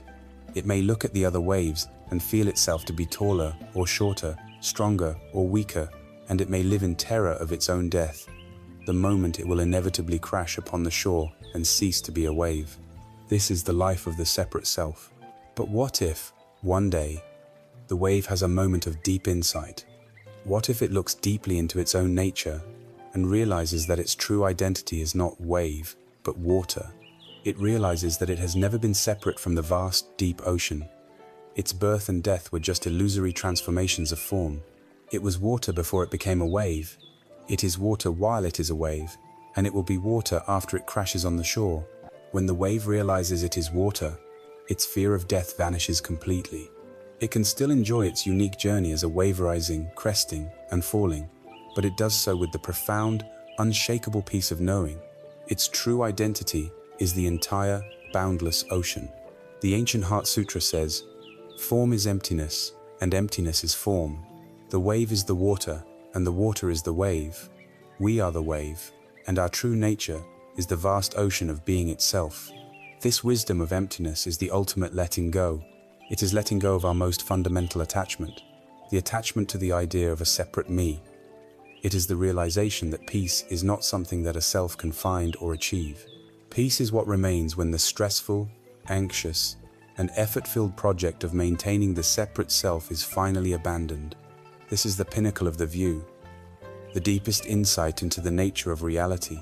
Our final task is not to remain on this mountaintop of abstract understanding, but to learn how to bring this vast, open, and fearless perspective back down into the valley of our daily lives, integrating this freedom into every breath, every step, and every heartbeat. Our journey began in the quiet desperation of 3 a.m, with a mind at war with itself, lost in a storm of anxiety and regret. We began by acknowledging this universal feeling of being stuck, this subtle suffering that hums beneath the surface of our busy lives. From that honest starting point, we walked a path of discovery. We learn to see that the noise that torments us is not in the world, but in our own reactive minds. We gave a name to our disease, seeing it as the universal unsatisfactoriness of Dukkha, and we courageously traced its root to the thirsty, clinging nature of our own hearts, the force of tanha. We were not left there, however, with only a diagnosis. We were given the tools for healing. We learned to anchor ourselves in the present moment with the simple, profound practice of mindfulness. And with that steady light of awareness, we began to see the true nature of reality, the flowing, ceaseless river of impermanence, Anicca, and the liberating, selfless dance of non-self, Anatta. We learned that we did not have to be the victims of our own difficult emotions, but that we could meet our anger and our fear with a compassionate embrace, transforming their energy from a poison into a medicine. We then turned our attention to the active cultivation of a beautiful heart, learning to sow the seeds of loving kindness, compassion, appreciative joy, and the profound, unshakable balance of equanimity. Finally, our journey took us to the very peak of understanding, to the wisdom of emptiness, sunyata, where we saw through the illusion of our own separation and discovered our true nature as an inseparable part of the vast, interconnected web of all life. If there is one single truth to carry with you from this entire journey, let it be this: peace is not a destination you must travel to. It is not a prize to be won, a secret to be unlocked, or a commodity to be purchased. It cannot be found in another person, in a different job, or in a more perfect life. Peace is a quality of your own heart. It is a state of being that is cultivated, moment by moment, through wisdom, attention, and care. It is an inner refuge that you can build for yourself, right in the midst of the chaos and uncertainty of the world. The ability to sleep with a peaceful heart comes not from a perfect bed or a silent room, but from a mind that has learned the gentle art of letting go. You do not need to become someone else to find this peace. The seed of awakening, the capacity for boundless love and profound stillness, is already within you. This path does not ask for your blind faith. It asks for your gentle curiosity, your patience, and most of all, your kindness toward yourself. There will be moments you forget, moments you get lost again in the storms of thought. It does not matter. Every breath is a new beginning, a fresh opportunity to come home. Every moment is a chance to unclench the fist of your mind and to be free. The key to the prison of your own anxiety is already in your hand. You have only to decide to use it. May you be safe. May you be happy. May you, tonight and every night, sleep with a peaceful heart.